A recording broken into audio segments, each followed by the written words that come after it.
di sini. Oh ya, thank you buat rekamannya. Uh, jadi di sini ya belajar bareng lah mengenai materi RL2 Prautes, yaitu ada 3 fasa. Kemudian mungkin gue kalau misalnya ada waktu, gue bakal sedikit singgung tentang Laplace, tapi aplikasinya itu lebih ke rangkaian listrik ya. Kalau sempat, karena 3 fase yang mau gue bahas ini benar-benar banyak dan lebih ke sisi analitik. Kalau teman-teman di sini udah ngambil praktikum kan lebih ke kita melihat hubungan aja kan antara tegangan ini dan itu, arus ini dan itu. Tapi kalau misalnya di analitik ya lebih susah lah intinya, lebih kompleks untuk dianalisis. Kemudian gue juga dengar beberapa kelas, atau mungkin satu kelas aja sih, yang diampu oleh dosen tertentu juga sudah memberikan atau menyinggung materi induktansi bersama. Jadi kalau misalnya sempet, ya gue bakal coba bahas juga deh. Gitu. Oke, sebelum gue mulai asistensinya, gue perlu, thank you, Chris. Biasalah, kita juga banyak deadline. sebelum gue mulai asistensinya, gue pengen mulai dulu dengan beberapa introductory gitu. Jadi introductory ini tuh ya penting lah buat nantinya ketika kita berproses ya, teman-teman tahu lah kayak harus ngapain gitu. Oke, screen gue udah kelihatan belum? Udah bang. Oke, ya. Nah, yang pertama, setiap kali asistensi, setiap kali kalian ya praktikum, apalagi materinya itu terkait dengan RL modul 7 dan 8, kita selalu bilang atau tanyain apakah kalian udah ngerti operasi fasor atau belum. Karena operasi fasor ini penting. Saking pentingnya kalau misalnya kalian nggak tahu, ya kalian nggak bisa ngapa-ngapain, to be honest. Jadi harus tahulah caranya kayak gimana. Jadi kalau misalnya kita bicara fasor ya, intinya tuh kayak misalnya kita punya sebuah bilangan kompleks. Nah, bilangan kompleks itu kan bisa direpresentasiin dalam sebuah diagram gitu kan, diagram atau plane kompleks yang dimana sumbu X-nya itu ya sumbu realnya. Dan sumbu imajinernya itu sumbu Y-nya gitu. Kalau misalnya yang biasa kan X dan Y. Nah, bilangan kompleks itu misalnya kita dapat sebuah bilangan kompleks yang punya komponen real dan komponen imajinernya, ya oke, kita taruh di plane itu kan sebagai sebuah titik koordinat ya. Nah, kalau misalnya di fasor, kita bisa representasiin bilangan kompleks itu dengan sebuah vektor yang arahnya itu dari sumbu originnya ini. Kalau kalian dibilang origin ya, mungkin banyak di sini bingung nih origin itu apa. Origin itu titik 0,0. Mungkin beberapa dari kalian di sini baru tahu istilah origin itu entah di kalkulus atau di elektromagnetika. Soalnya kalau di elektromagnetika kan kalian juga harus biasanya menganalisis ya originnya apa sih gitu, titik origin. Atau kalau nggak salah juga di analisis vektor juga seperti itu. Ada titik origin. Nah, jadi ada vektor nih. Dia merujuk ke titik yang kompleks itu, titik kompleks yang tadi udah kita plot di bidangnya. Nah, panjang vektor ini adalah magnitudonya. Magnitudo dari fasor kan ini ya, radius. Magnitudo sama aja, radius. Terus si V ini atau ya kita bisa panggil juga theta ya, kalau misalnya tergantunglah ini simbolnya biasanya V. Si V ini adalah sudut elevasi dari vektor tersebut karena kan kita tarik dari titik origin ke titik kompleks tersebut ya. Jadi elevasinya itu berapa derajat? Kalau misalnya arahnya itu counterclockwise, berarti berlawanan arah jarum jam. Itu berarti dia positif ya. Nah, kalau misalnya dia ke bawah, berarti negatif dong. Kayak gitu. Nah, kalau misalnya gua punya sebuah bilangan kompleks 1, terus J-nya itu 0. Maksudnya komponen imajinernya itu 0. Berarti harusnya ini dia cuman ada di sumbu real aja kan. Berarti ya kalau kita tebak nih, panjang vektornya 1. Kemudian sudutnya ya 0 karena nggak ada bilangan imajiner di sini. Jadi anggapannya ya nggak ada bilangan di sumbu Y gitu. Jadi vektornya lurus ke kanan. Kita lihat ya. Nah, kayak gitu kan. Jadi Z-nya ini 1 tambah J0, maka itu X-nya 1, Y-nya 0 gitu. Dan kalau kalian cari tahu magnitudonya ya 1 akar dari real kuadrat tambah imajiner kuadrat kan. Terus sudutnya juga juga tinggal kalian inverse tangent dari Y per X, berarti 0/1 kan. Inverse tangent 0 kan 0. Gitu. Makanya seperti ini. Nah, misalnya itu 1 tambah J1. Berarti anggapannya ini kalian bikin sebuah segitiga siku-siku gitu kan. Berarti ini harusnya elevasinya berapa dong? 45 derajat ya. Karena kan inverse tangen dari 1/1 itu kan inverse tangen 1, 45 derajat. Kemudian magnitudonya berapa? Akar dari 1 kuadrat ditambah 1 kuadrat.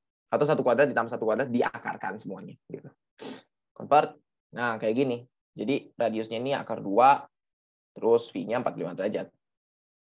Kalau misalnya J-nya sekarang negatif nih, minus 5 deh. Kalau kalian lihat di sini, nah sudutnya sekarang berkebalikan kan. Jadi kalau sudutnya ngarahnya counterclockwise, itu positif. Kalau dia clockwise, dia negatif. Nah, seperti kayak gini juga. Ya. Terus di radius ini jangan confuse, ini tetap positif ya. Ini bukan berarti 1 kuadrat minus 25 minus 25 gitu, bukan. Ini kurang tanda kurung aja. Karena yang namanya magnitudo itu selalu positif. Ya, yang nanti akan menentukan dia negatif atau bukan itu tuh dari sudutnya. Kayak gitu. Nah, sama juga dengan kebalikannya, kalau kalian mau convert balik ke rektangular, ya udah, sama aja. Di kalkulator kan udah beberapa sesi juga kan udah gue ajarin caranya gimana ya. Kalian bisa pakai kalkulator ini kalau kalian mau. Ini gue coba share aja linknya. Nih. Oke. Nah, di sini misalnya gue punya radius 1 sudut 0. Berarti kan kalau di-convert jadi kayak tadi kan yang pertama. Terus kalau misalnya 1,414 deh, terus radiusnya angle-nya 45 derajat, berarti harusnya 1 plus J1 kan kira-kira. Nah, kayak gitu. Jadi seharusnya teman-teman udah sedikit paham lah ya tentang fasor dan ya penggunaannya kayak gimana. Nah, sedikit tip aja. Kalau misalnya kalian di operasi bilangan kompleks itu pengen menjumlahkan 2 bilangan kompleks atau mengurangi 2 bilangan kompleks, kalian disarankan memakai bentuk rektangular ya. Karena bentuknya kan A plus JB, terus misalnya C plus JD, jadi tambahin per komponen aja gitu. Tapi kalau misalnya kalian mau mengalihkan 2 buah bilangan kompleks atau membagi 2 bilangan kompleks, kalian disarankan pakai bentuk polar yang ada di atas ini. Ya. Biar kalau misalnya penjumlahan, mungkin coba gue cari ya, misalnya Phasor arithmetic.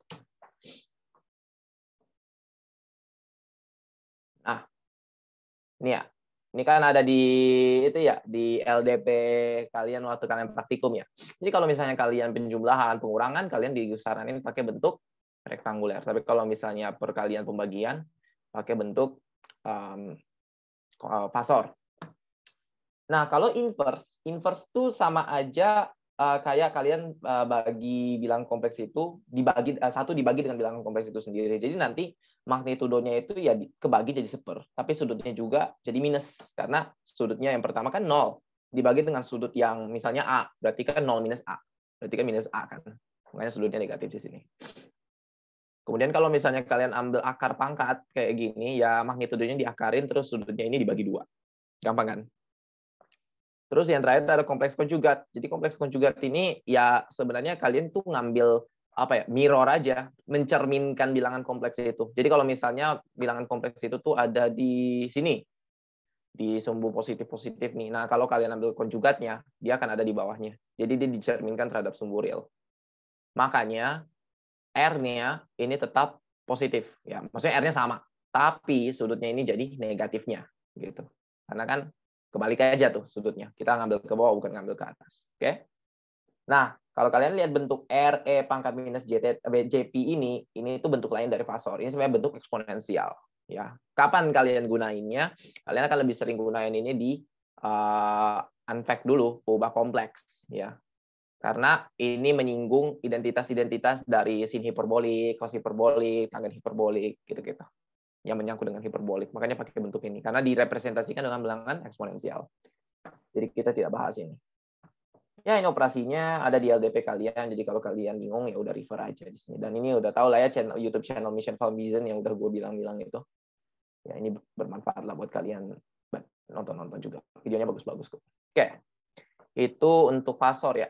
Kedua, gua mau singgung tentang ini faktor daya. Jadi harusnya kalian udah paham kenapa ada yang lagging, ada yang leading. Alasannya kenapa ya udah kalian cari tahu aja. Tapi intinya di sini di sisi analitik. Kalau misalnya faktor dayanya itu lagging, berarti sudutnya itu positif. Ya. Kalau misalnya faktor dayanya itu leading, sudutnya itu negatif. Ingat itu aja. Kenapa harus diingat? Karena kita kan tahu yang namanya cos V atau cos theta sama aja, itu P per S. Ya. Cos ini itu adalah sebuah fungsi genap. Nah, kalau kalian udah belajar matematika teknik, fungsi genap itu apa? Fungsi genap itu adalah fungsi yang dimana misalnya kalian punya FA, itu bakal sama dengan F minus A. Ya, atau Fx sama dengan F minus X gitu. Jadi nilainya itu kayak dicerminkan aja. Makanya kalau kalian lihat cos ya, cos itu kan kayak gini ya. Nah, kalau kalian cerminin di sebelah kiri, dia juga kayak gini. Jadi kalian ambil titik ini, misalnya ini titik minus A. Ini titik A. Minus A. A. Sama kan nilainya? Makanya ini fungsi genap. Tapi kalau misalnya fungsi ganjil kayak sinus itu, sinus theta misalnya, contoh nih P per S juga nih. Atau jangan deh, X per Y, biar nggak confused. Nah ini sinus ini adalah fungsi ganjil. Makanya kalau kalian gambar kayak gini, ya ini sinus kan. Nah ini kebalikannya. Oke, misalnya gue cuplik di sini. Kebalikannya kan. Jadi minus A, di sini A nih. Makanya FA adalah minus F minus A. Ini contoh, waduh. Itu adalah contoh dari fungsi ganjil. Nih kayak gitu. Nah, karena kosinus ini fungsi genap, kalaupun kalian dapat sudut positif dan negatif kayak gini, nilainya itu akan positif. Nilai dari cos theta ini. Makanya dari nilai cos theta kalian nggak tahu kapan faktor daya itu lagging atau leading, kecuali dikasih tahu di soal. Jadi kalau di soal misalnya kalian udah lihat diktatnya nih, oh faktor dayanya dikasih 0,8 lagging. Maksudnya tuh apa? Cos P-nya ya itu 0,8. Berarti ya V-nya sekian. Ya, sudutnya pasti positif gitu. Tapi ketika kalian ingin menggambarkan misalnya impedansinya nih kan, impedansi itu kan R ditambah JX. Komponen realnya atau resistifnya ini ditambah dengan komponen imajinarnya itu reaktansi gitu kan.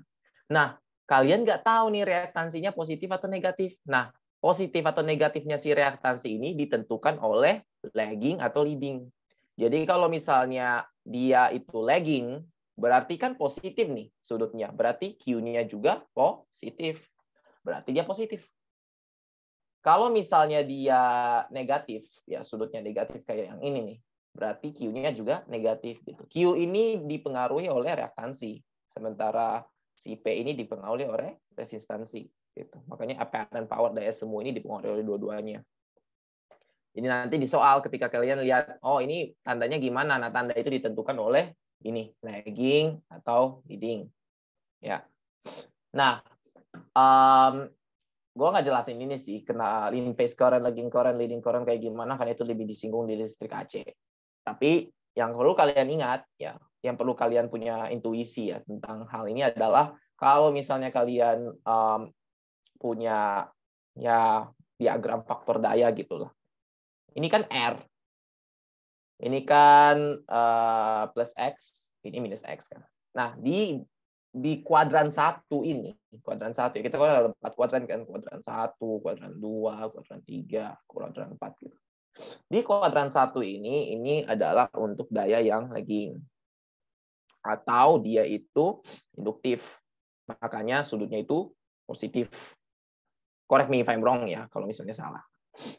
Nah, nanti kalau ke bawah dia kapasitif atau leading. Gitu. Makanya sudutnya ini ada yang minus theta, ada yang theta gitu kan. Oke. Nah, jadi ingat itu untuk menggambarkan ini dia itu positif Q, minus Q kayak gini. Ya kalian akan dapat infonya itu dari lagging atau leading. Itu yang pertama. Yang kedua, setiap kali kalian membuat kalkulasi mengenai listrik AC, kalau misalnya di soal, contohnya Kalian dikasih tahu nih tegangannya ini 240 sudut 0 derajat. Contoh di sini.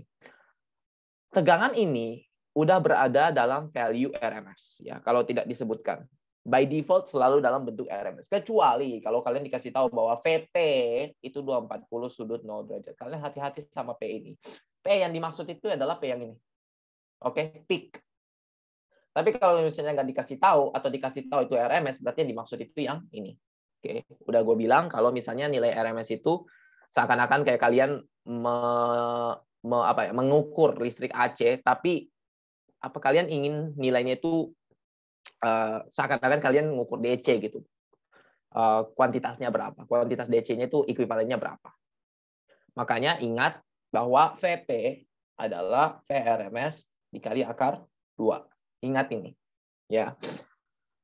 Kenapa harus diingat? Karena hati-hati. Kalau misalnya dari awal definisi kalian udah salah, ini pengaruhnya ya bertubi-tubi. Contohnya kayak kalian tahu daya kompleks itu kan V kali I ya. Atau V kali I konjugat, gue lupa. Pokoknya kalau udah dalam bentuk kayak gini, itu berarti harusnya dia udah dalam RMS. Tapi kalau misalnya belum, berarti kalian harus bagi dengan 2. Karena ini kan V per akar 2, I per akar 2 ya. Mungkin nanti jadi VI per akar, VI per 2. Kayak gitu. Jadi hati-hati sama RMS dan peak. Ya. Untuk beberapa definisi tambahan, ini tuh peak, ini tuh RMS. Terus kalau misalnya di soal tiba-tiba ada pernyataan peak to peak, ya. Peak to peak berarti yang ini. VPP. Peak to peak. Oke. Nah, jangan lupa buat teman-teman yang udah join, buat isi absennya ya. Absen asistensi.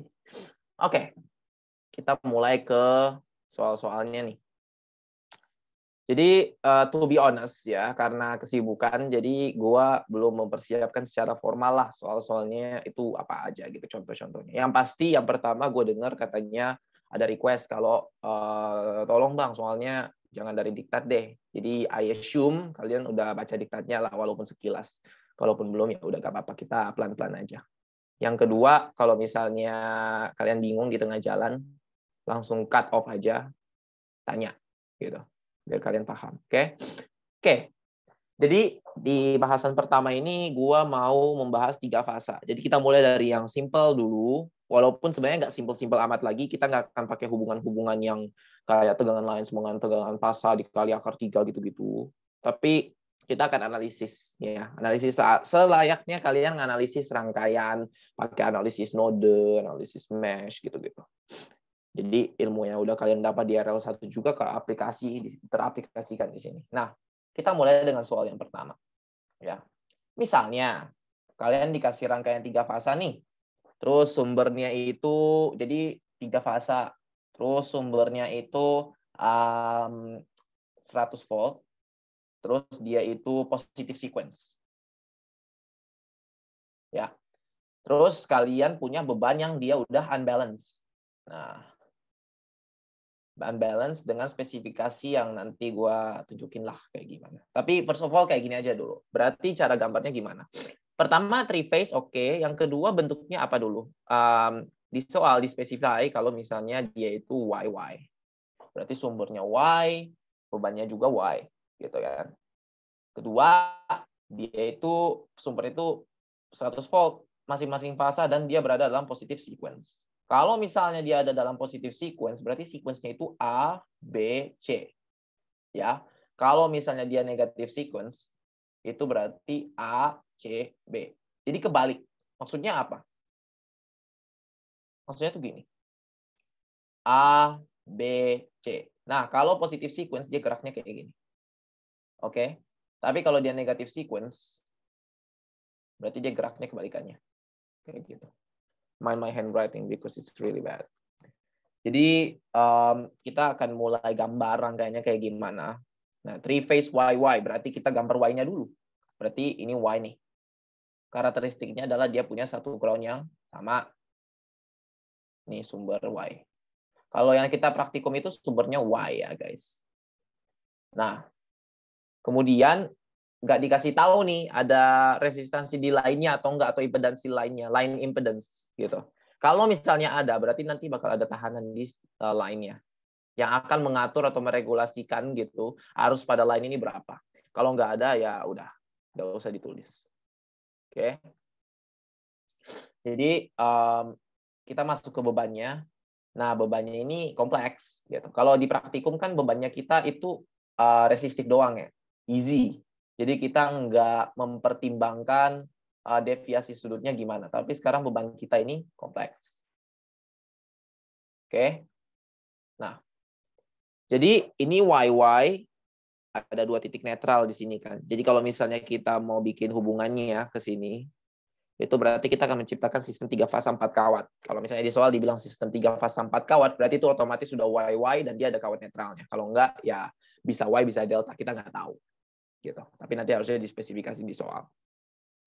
Misalnya, di sini gue bilang ini titik N ya, seperti biasa. Terus ini titik A, titik B, titik C. Ya. Kalau 3 fasa di real life, kita panggilnya itu RST, bukan ABC. Nah, di sini ada titik netral lagi. Kalau di LDP atau saat praktikum ini kan kita denotasikan dengan N besar ya. Tapi kalau misalnya mau gampang ya udah kita denotasikan dengan P aja deh. Nah, di beban pertama ini nilainya itu J5 ohm. Jadi kita udah dalam bentuk reaktansinya ya. Udah nggak perlu pakai ini lagi. Tapi kalau misalnya ada kapasitansi, ada induktansi, itu kalian harus rubah ke dalam bentuk reaktansi ya.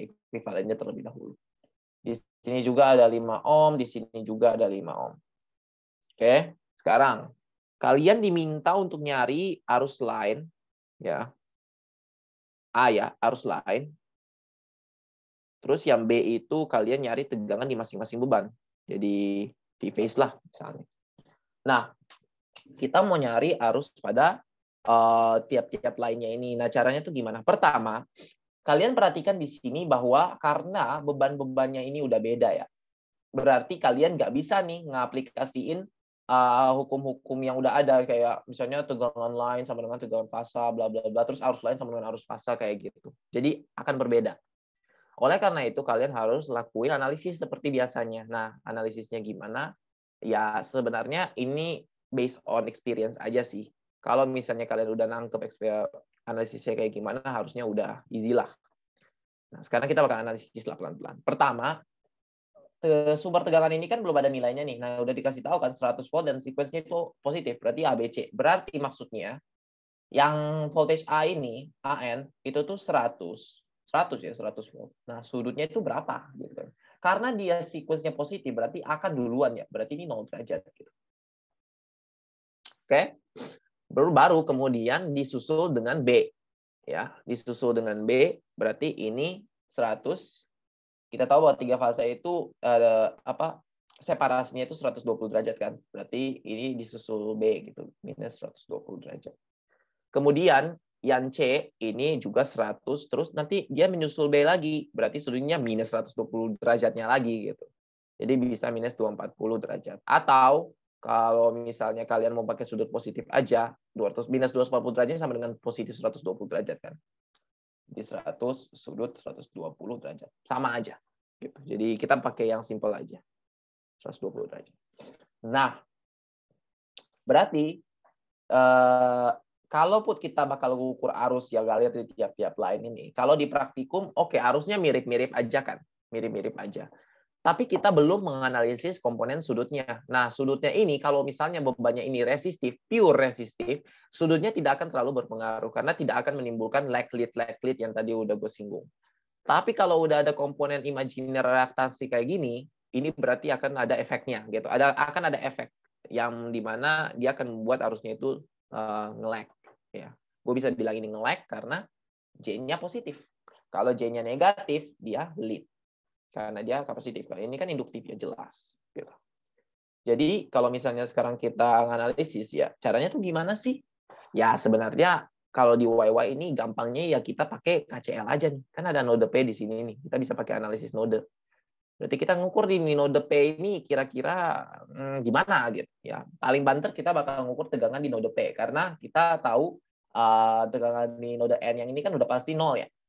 Nah, kalau misalnya di soal teman-teman ada dibilang katanya ada pergeseran tegangan. Nah, pergeseran tegangan yang dimaksud itu dulu adalah tegangan di titik P ini. Ya. Tegangan di titik P ini. Berapa? Pasti ada tegangannya. Karena resultanya nggak nol kan. Ini kan bebannya unbalance ya. Nah, kalau misalnya ada arus bocor, percayalah ada tegangan di situ. Walaupun kecil. Kenapa? Arus bisa ngalir kalau ada beda potensial. Oke, sebentar gue minum dulu.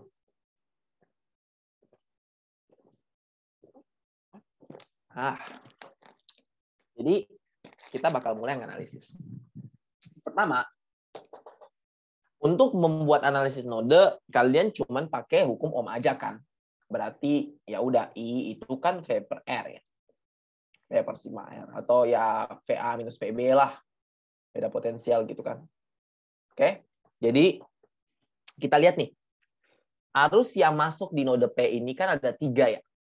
Yaitu anggap aja ini IA, ini IB, ini IC. Ya. Ketiga arus ini masuk di node P. Kenapa gue bilang ketiga arus ini masuk, bukannya ada yang keluar dan lain sebagainya? Karena kita menganalisis arus ini dalam AC.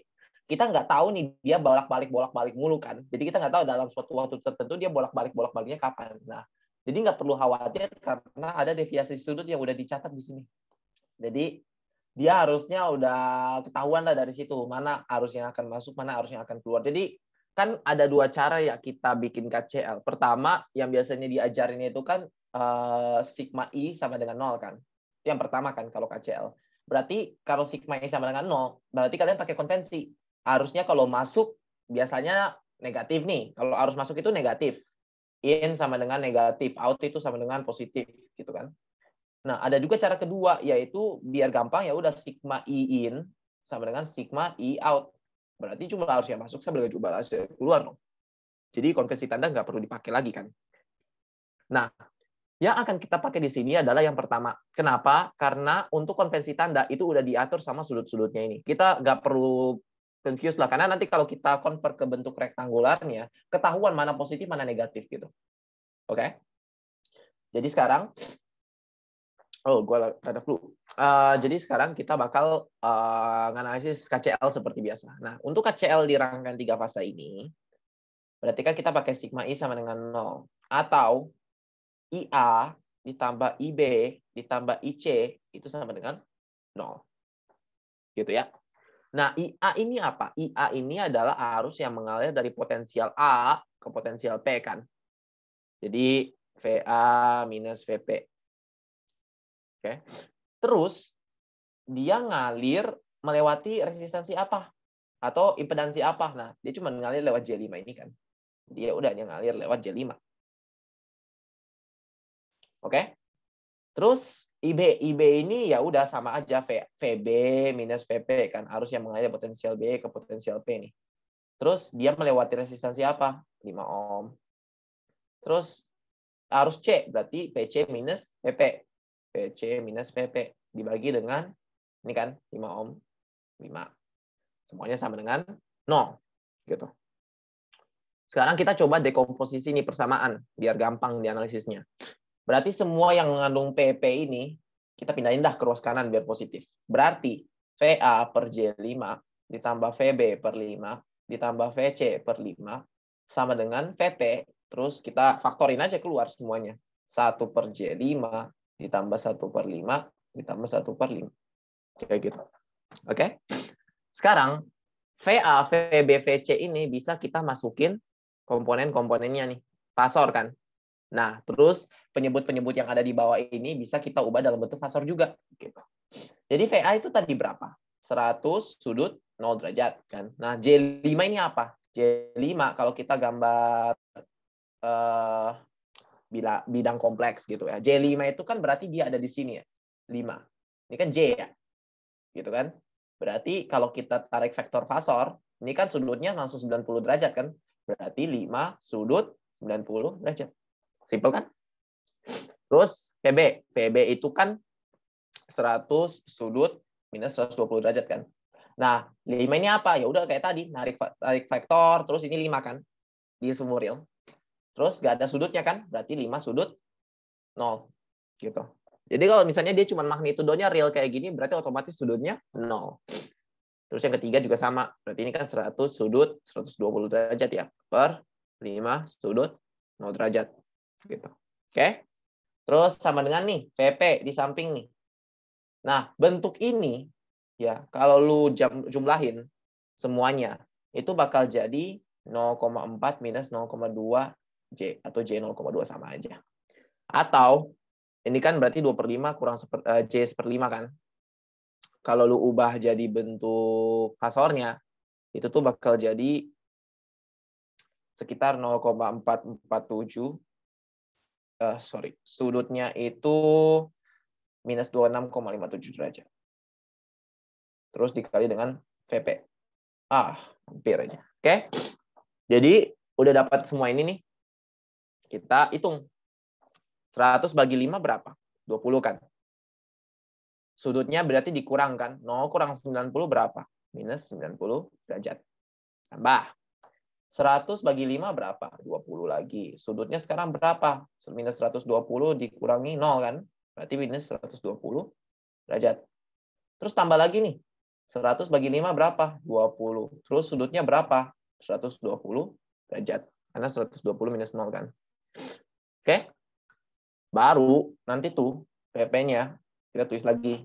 Sama dengan VP 0,447 sudut minus 26,57 derajat.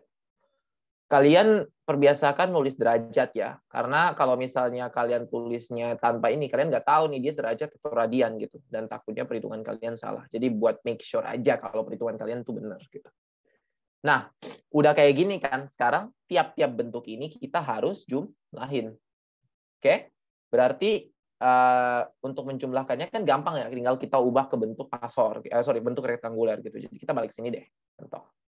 Misalnya kalau 20 sudutnya minus 90 derajat. Berarti kalau kita gambar di bidang imajiner kan sudutnya minus 90 kan, berarti ke arah sini kan. Ya. Minus 90 nih vektornya. 20 kan. Magnitudenya selalu positif gitu. Jadi ini minus 90 derajat. Jadi harusnya ini minus J20. Ya, kita cek benar nggak? Jadi kadang-kadang kita juga bikin salah, guys. 20 sudutnya itu minus berapa tadi? 90, benar ya? Benar kan? Ya. Nah, kalau kalian lihat angka kayak gini nih, ini tuh kan eksponensial, ini berarti kan kali 10 pangkat ya. Sekali 10 pangkat minus 15. Nah, pangkat minus 15 itu kecil banget. Berarti kita bisa abaiin. Jadi anggap aja 0.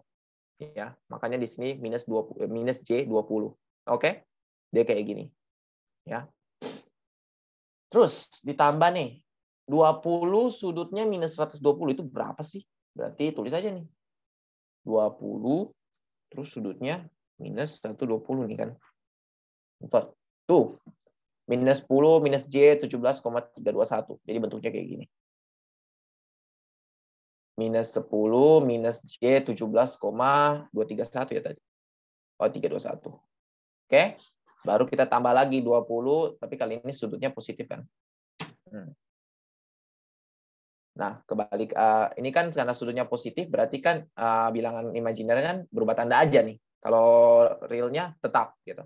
Jadi minus 10, terus plus J 17,231. Oke? Berarti tinggal sama dengan ini. Bla bla bla bla lah. Tulis kayak gitu. Nah, di sini kalian perhatiin bahwa ini kan dijumlah-jumlahin ya. Jadi ini sama ini bisa hilang. Karena minus plus plus ya udah hilang gitu. 0. Tinggal kalian punya minus 20 minus J 20. Sama dengan VP bla bla bla bla bla gitu. Berarti kalau kalian convert ini balik ke bentuk fasor ya. Reset nih. Minus 20 minus 20. Minus 20 minus 20. Tuh. 28,284 deh. 28,284. Sudutnya minus 135. Kok kursor gue berubah ya? Weird. Nah, sama dengan VP. Nah, tadi kan VP-nya ini kan dikali 0,447 sudut sekian. Berarti kalau misalnya mau dapat VP doang, bagi 0,447 sudut minus 26,57 derajat. Berarti VP-nya bakal dapat sekitar 63,28 sudut minus 108,43 derajat volt RMS. Ini VP yang kalian butuh. Oke. Jadi kalau udah dapat VP ini, kalian kan udah tahu potensial yang ada di sini ya. Berarti sekarang kalian bisa cari tahu tiap-tiap arus ini berapa ampere sih gitu. Karena kalian kan tahu nih dari titik di sini kan tegangannya A ya. Sorry, potensialnya A ya. Berarti kan potensial A minus potensial P dibagi dengan jumlah tahanannya atau impedansinya. Berarti sekarang kalau kalian mau nyari IA nih, berarti kan bagian A nih. IA itu kan VA minus VP dibagi 5 kan. Sorry, J5. Karena bebannya ini kan J5. Jadi ya udah. Kalian kurangi, kalian bagi dengan J5, maka kalian akan dapat 26,84 sudut 116,58 derajat ampere RMS. Ya. Terus IB gimana? Ya sama. VB minus VP per, tadi tahanannya berapa? 5 kan? 5 doang. Berarti nanti kalian bakal dapat nih 23,16 sudutnya minus 131,57 derajat ampere RMS. Terus IC berapa? Ya udah sama aja, VC minus VP per 5. Berarti kan 22,67 sudutnya itu kan 130,19 derajat ampere RMS. Nah, kalian udah dapat ini kan? Tadi kan gue bilang bebannya ini kan unbalance ya. Makanya sekarang sudutnya ini mulai kacau-kacau nih. Ya, dia nggak lagi kayak 3 fasa gitu loh. Kalau 3 fase itu kan bedanya kan harusnya 120 derajat tiap-tiap fasanya kan. Kalian lihat yang pertama sama ketiga deh. Bedanya kan cuma kurang dari 15 derajat ya. Berarti harusnya ya akan ada arus bocor di sini. Cuman kan kita nggak pasang kawan netral, jadi kita nggak tahu nih harusnya berapa. Gitu kan. Yang kedua, ya kalian lihat bebannya ini relatif sama gitu. Maksudnya impedansinya ini kalau secara magnitudonya sama 5 ya. Tapi kan beda secara sifatnya. Resistifkah atau reaktifkah gitu. Jadi nilainya sama, cuman sudutnya beda. Makanya yang belum diajar di praktikum itu adalah sudutnya sebenarnya. Karena sudut ini berpengaruh. Oke? Jadi kalau misalnya kita cuma bebannya resistif doang, pure, kita nggak terlalu fokus lagi sama sudut-sudutnya. Walaupun beban-beban yang ada di laboratorium itu dia tidak purely resistif, pasti ada aja komponen induktif sama kapasitifnya. Pasti ada. Ya, makanya muncul deviasi-deviasi kecil kayak gini. Oke? Nah, itu bagian A. Terus bagian B-nya gimana dong? Ditanyakan hitung tegangan di tiap-tiap itu kan. Tegangan fasanya kan. Nah, kemarin waktu di praktikum nih, kita ketika ngukur tegangan fasa, ya, itu kan nilainya mirip-mirip aja sama tegangan di sumber gitu kan. Kayak 223, 226 gitu kan. Paling beda 0, sekian lah. Itu tuh karena dia purely resistif. Kalau dia udah ada komponen reaktif kayak gini nih, ini bakal nimbulin sedikit perbedaan ya. Jadi ketika sekarang kita ngukur tegangan fasanya, misalnya gua bilang tegangan fasa itu VPA deh, contoh yang di A, di line A nih line A kan. Asalnya gue ngukur di bebannya ya. Jadi tinggal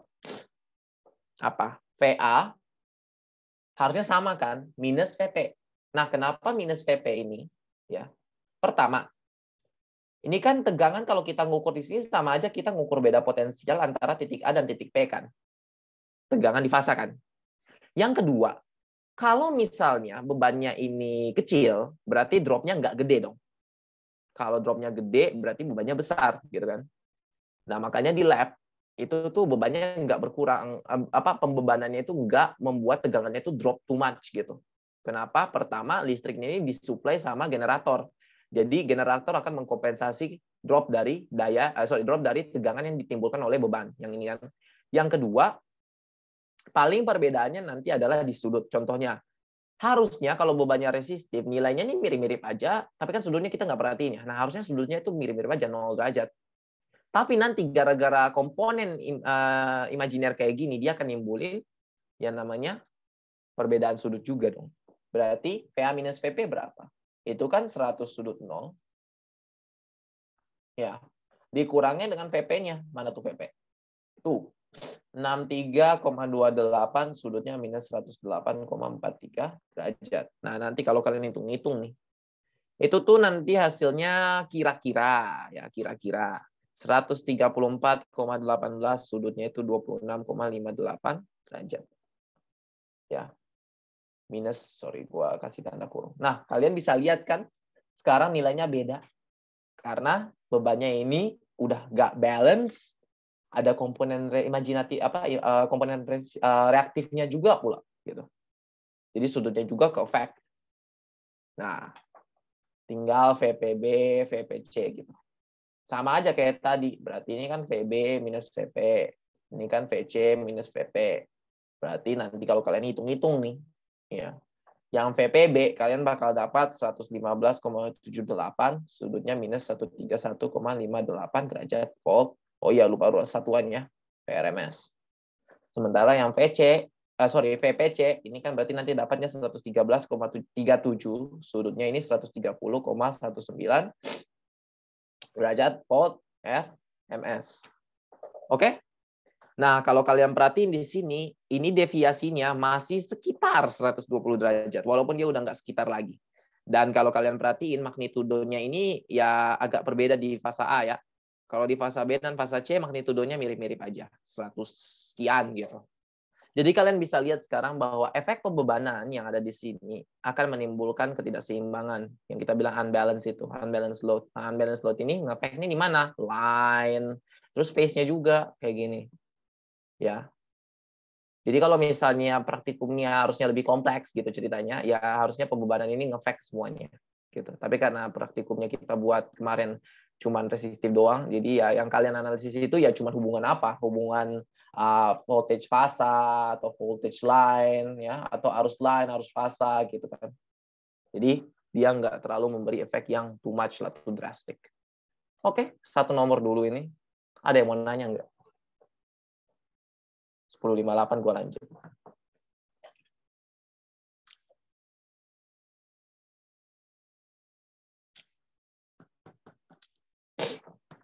Oke, udah 10.58, nggak ada. Lanjut ya.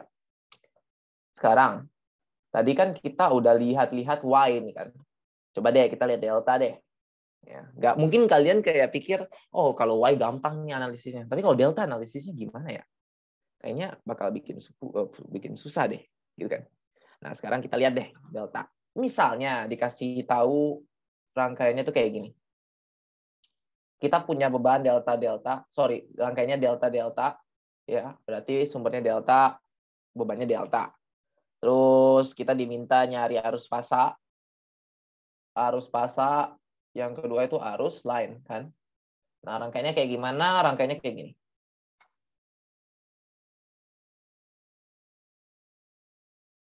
Oh, sorry, tandanya. Tanda ini sensitif ya, jadi harus gambarnya benar. Oke, ini beban sumber delta. Terus di-connect lah line. 1, 2, 3. Ya. Terus kita akan pasang dengan Oke, kita pasang dengan beban-bebannya. 1, 2. Ya, main drawing lah. Drawing gua kacau. Satu lagi, 3. Oke. Tuh. Delta. Sekarang tegangannya gimana sih? Ya, yang pertama ini A, B, C. Terus ada A, B, C. Jangan bingung ini gambar tulis A, B, C-nya gimana, harusnya dikasih tahu di soal. Yang kalian harus pentingin adalah nilai-nilainya aja. Jadi di sini yang pertama VAB ya, voltage yang ini nih. Itu tuh 240, sudutnya 0 derajat volt. Oke. Yang kedua VBC 240, sudutnya itu 120 derajat volt.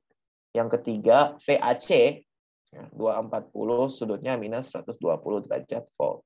Gua nggak tulis RMS lagi. Ingat, pokoknya kalau gue tulis volt kayak gini, lu udah otomatis RMS lah. Ya. Sekarang kalian lihat di sini. Ini positif atau negatif sequence. Kalau misalnya di Y, kalian dikasih tahu tuh positif atau negatif sequence. Karena Y kan. Kalau delta, ya most probably kalian nggak tahu ini positif atau negatif sequence. Tapi yang penting adalah deviasinya ini sudah pasti 120 derajat kayak gini. Jadi VAB-nya 0, VBC-nya 120, VCA-nya ini minus 120. Jadi most probably ini berada dalam negative sequence. Most probably ya, karena kalau kalian lihat ini harusnya kan kayak kalau mau make sense dia positif, berarti kan VAB baru VBC baru VCA kan. Nah, sekarang kalian lihat nih VAB baru ke VCA nih. Kan minus duluan ya baru positif. Makanya seakan-akan nih dia negative sequence gitu. Jadi kalian nggak usah khawatir, dah ini negatif positif dari mana asalnya gitu. Ya, itu semua balik lagi ke generatornya. Nah, sekarang beban-bebannya. Pertama, ZAB, berarti Z di antara titik A dan B ini, ya, dia itu di antara dia itu ada nilainya itu 8 plus J6 ohm. Yang kedua ada 4,2 minus J2,2 ohm. Ya, susah-susah ya nilainya ya. Yang ketiga ini 10 ohm. Sekarang kalian ditanya tuh, arus fase sama arus lainnya berapa? Nah, karena bentuknya ini delta-delta, ya, regardless nih dia seimbang atau nggak seimbang, kalian bisa pakai hubungan tanpa harus analisis kayak yang tadi. Jadi hubungannya apa sih? Kalau di delta-delta itu V phase itu bakal sama dengan V load, ya. Jadi tegangan yang ada di sini nih itu bakal sama dengan tegangan yang ada di sini, ya. Jadi VAB yang AB-nya kecil itu akan sama dengan VAB yang AB-nya itu besar. Ini kan yang kecil ya, ini yang besar ya. Nah, gitu. Terus VBC sama dengan VBC, VCA sama dengan VCA, ya. Jadi udah gampang nih buat nganalisis yang arus fasanya. Karena arus fasa yang pertama misalnya IAB. Berarti itu kan I yang mengalir dari A ke B nih kan. Gampang dong. Berarti VAB, karena VAB besar sama VAB kecil nih ceritanya, dibagi dengan Z-nya. Tulis kayak gini deh, biar konsisten. Berarti VAB-nya berapa? 240 sudut 0 derajat dibagi dengan ZAB-nya 8 plus J6. Gak usah gue convert ke fasor lagi ya. Pokoknya kalian hitung-hitung aja deh nanti nilainya berapa. Nanti bakal dapat ini. 24 sudutnya minus 36,87 derajat ampere RMS. Oke? Terus IBC sama dong. VBC per ZBC. Berarti nanti nilainya itu bakal dapat 50,63 sudutnya 147,65 derajat ampere RMS. Oke. Terakhir ICA sama dengan VCA dibagi dengan ZCA. Berarti yang mana dong? VCA kan yang ini ya. Nih, yang di kiri. Yang ZCA yang mana? Ini kan, yang 10 ohm. Jadi udah gampang dong, tinggal dibagi aja tuh. Dapatlah 24, sudutnya minus 120 derajat ampere RMS. Easy kan? Nah, kalau hubungannya udah kayak gini, pokoknya kalau kalian dapat hubungan yang bagus-bagus nih, nggak usah pusing sama analisis manual kayak gini. Analisis manual kayak gini itu makan waktu gitu. Oke? Jadi pastikan dulu hubungannya itu unik gak atau worthy gak buat dipakai identitas-identitas aja. Regardless bebannya seimbang atau gak seimbang gitu. Karena kalau beban ini kan hanya ngaruh ke arus gitu kan, nggak terlalu ngaruh ke tegangan, kecuali kalau misalnya dia itu apa ya, bentuknya beda kayak gini nih. Ya. Nah, tinggal kalian hitung aja nih, kan ditanya lagi tuh di soal arus lainnya berapa sih? Nah, tadi kan gue bilang bebannya sekarang nggak seimbang nih. Berarti arus di tiap line beda-beda dong. Kalau kemarin di praktikumnya buat konfigurasi delta kan bebannya dipasang seimbang tuh ya. Jadi waktu kalian ngukur arus lainnya akan serba 3 ampere 3 ampere 3 ampere kan. Jadi kayak sama aja gitu. Nah, sekarang bebannya beda. Arus di tiap lainnya juga akan beda dong. Cara analisisnya gimana? Bentar gue minum dulu.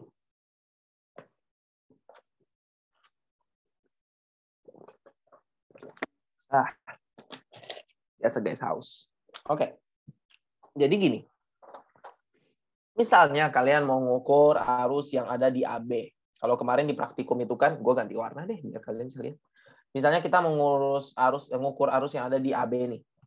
Kalau kemarin di praktikum kan kita ambil mau pasang di ammeter, berarti kita cabut kabel yang ini, cut dulu, pasang dulu di ammeter, baru connect ke B kan. Gitu. Nah, sekarang kalau misalnya arusnya nggak seimbang kayak gini, berarti kan bakal ada perbedaannya. Jadi kita harus analisis caranya itu gimana. Misalnya kita mau nyari IAB gitu kan, atau IA di sini kan IA. Ya yang ini. Nah, berarti kan kita putusin ini, kita pasang ammeter, baru kita connect dulu kan. Kayak gitu. Sekarang pembacaan arusnya nggak akan sama kayak 3 ampere di sini, 3 ampere di sini, 3 ampere di sini. Dia akan beda. Nah, cara kita ngukurnya sekarang gimana dong? Nah, caranya itu gini. Di node A ini berlaku yang namanya KCL. Ya. Jadi, asumsi kita tuh gini.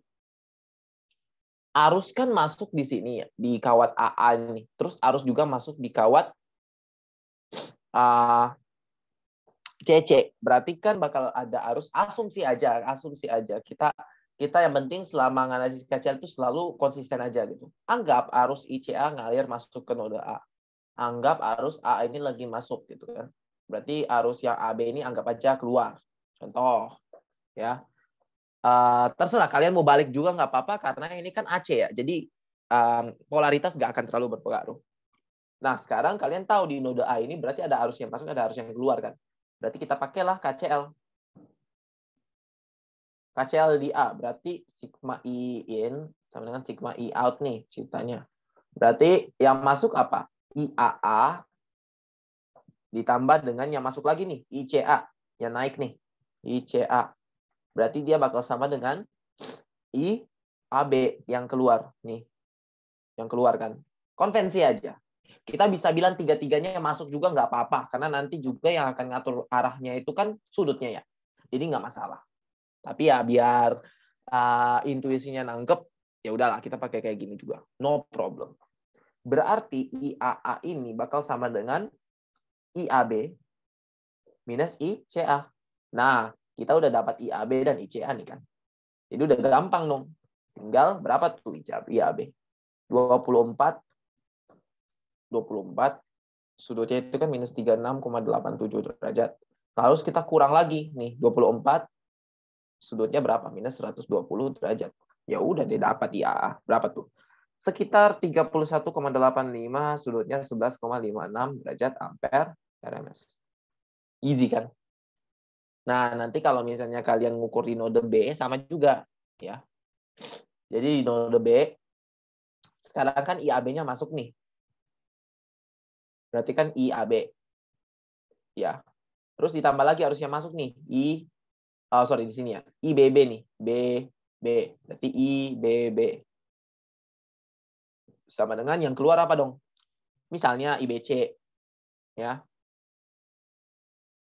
Nah, udah sama kayak tadi. Kalian bakal dapat IBB-nya. Yaitu IBC minus IAB. IBC minus IAB. Nanti bakal dapat tuh berapa? 74,57. Sudutnya 146,2 derajat ampere RMS. Tinggal yang C kan? C. Berarti kan arus yang masuk kan ini, ICC nih. Terus ada lagi yang masuk dari B. Berarti IBC juga keluar ke A. Berarti ICA yang keluar. Berarti ICC yang masuk tadi yang pertama, ditambah lagi IBC nih. Yang ini nih. Ya, kan masuk tuh. Konvensi ya. Makanya kalau misalnya di KCL kita harus konsisten gitu.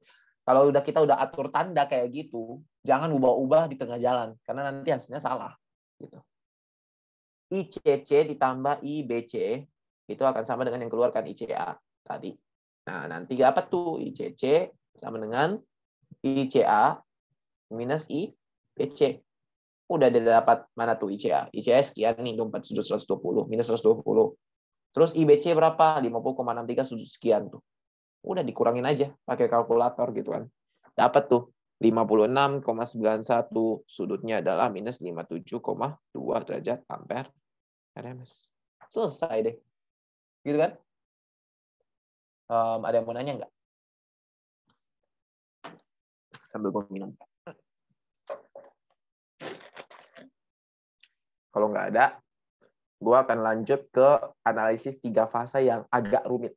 Ya, rumitnya kenapa? Karena di analisis yang kali ini nih, nanti kita bakal harus pakai yang namanya konversi Y delta. Jadi lebih susah. Oke, gue anggap nggak ada. Jadi banyak yang kemarin waktu praktikum nanya, Bang, kapan sih kita pakai Y delta itu? Yang konversi-konversi, jujur gue nggak paham.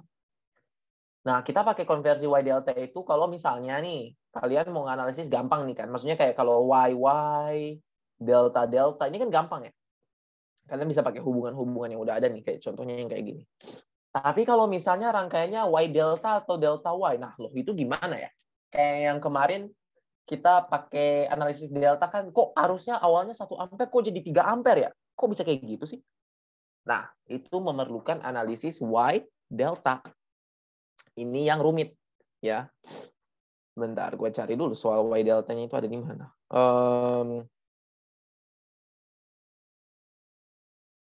Gue ambil soal yang mana ya? Banyak sih soal Y delta.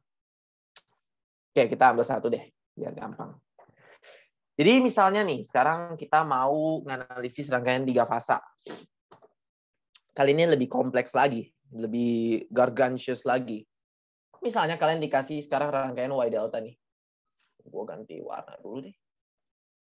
Nah, misalnya saya dikasih sekarang rangkaian Y delta. Berarti sumbernya Y, bebannya delta. Kayak kemarin itu, yang kalian praktikum kan.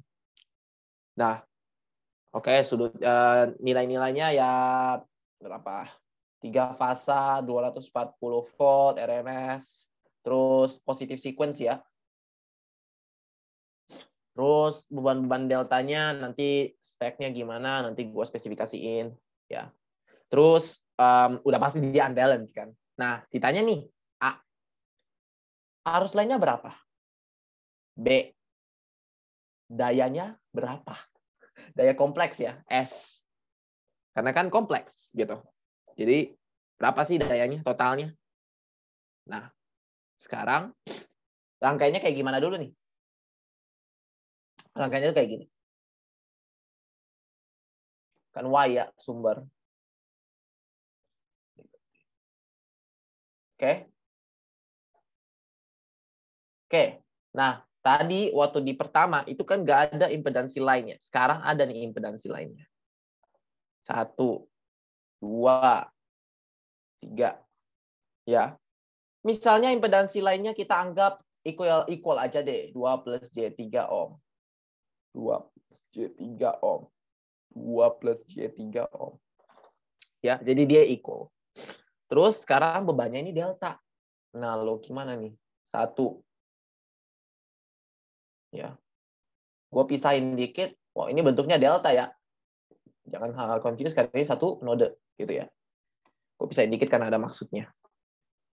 Nah, yang ketiga gini deh. Ya. Tuh, delta like usual. 1, 2. Oke. Nah, sekarang beban-beban di delta ini berapa? Yang di sini 40 plus J15. Yang di sini 60 ohm. Ini ohm juga ya. Terus di sini 18 minus J12 ohm. Nah, titiknya apa? Ini A. Satu node ini A. Ini B, ini C. Terus yang di kanan ini A, ini B, ini C. Biar gampang aja analisisnya. Nah, sekarang ditanyakan yang pertama, E-line itu berapa sih? Oh iya, gue lupa tulis tegangannya. 240 sudutnya 0 derajat volt. Ini kan positif sequence ya. Berarti yang di bawah ini 240 sudut minus 120 derajat volt. Yang ketiga ini 240 sudutnya ini 120 derajat volt. Atau 2 minus 240 deh. Coba-coba deh. 240 minus 240. Gitu. Oke. Sekarang yang pertama ditanya arus line. Berarti kita kan cek di tiap-tiap line ini kan. Misalnya ini IA, ini IB, ini IC. Berapa sih arusnya? Kalau misalnya dia YY, berarti kan gampang ya. Maksudnya kayak kita tinggal nganalisis apa namanya, kayak yang di atas ini loh. Nih. Gampang kan?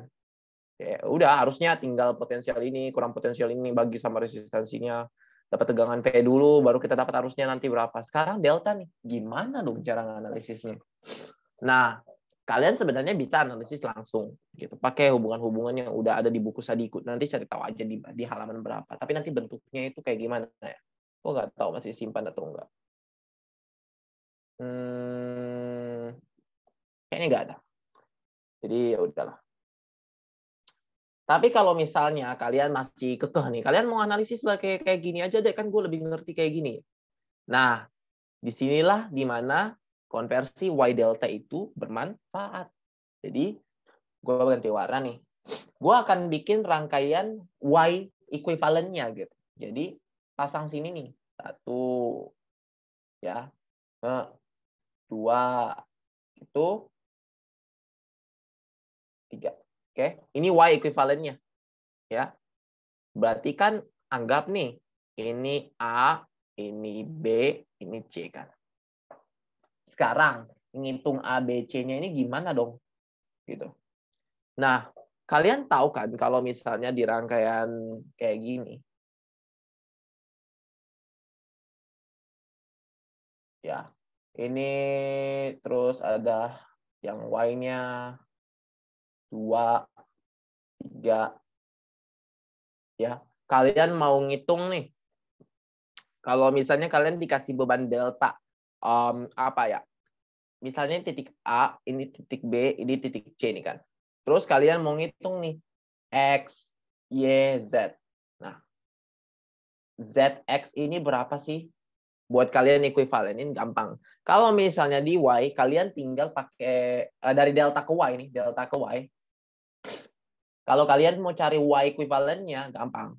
2 yang diapit ini, yang mengapit resistor yang mau dicari ini, kalian kaliin. Berarti ZAB dikali ZAC nih kan. Jadi 2 resistor yang mengapit ini kalian kaliin.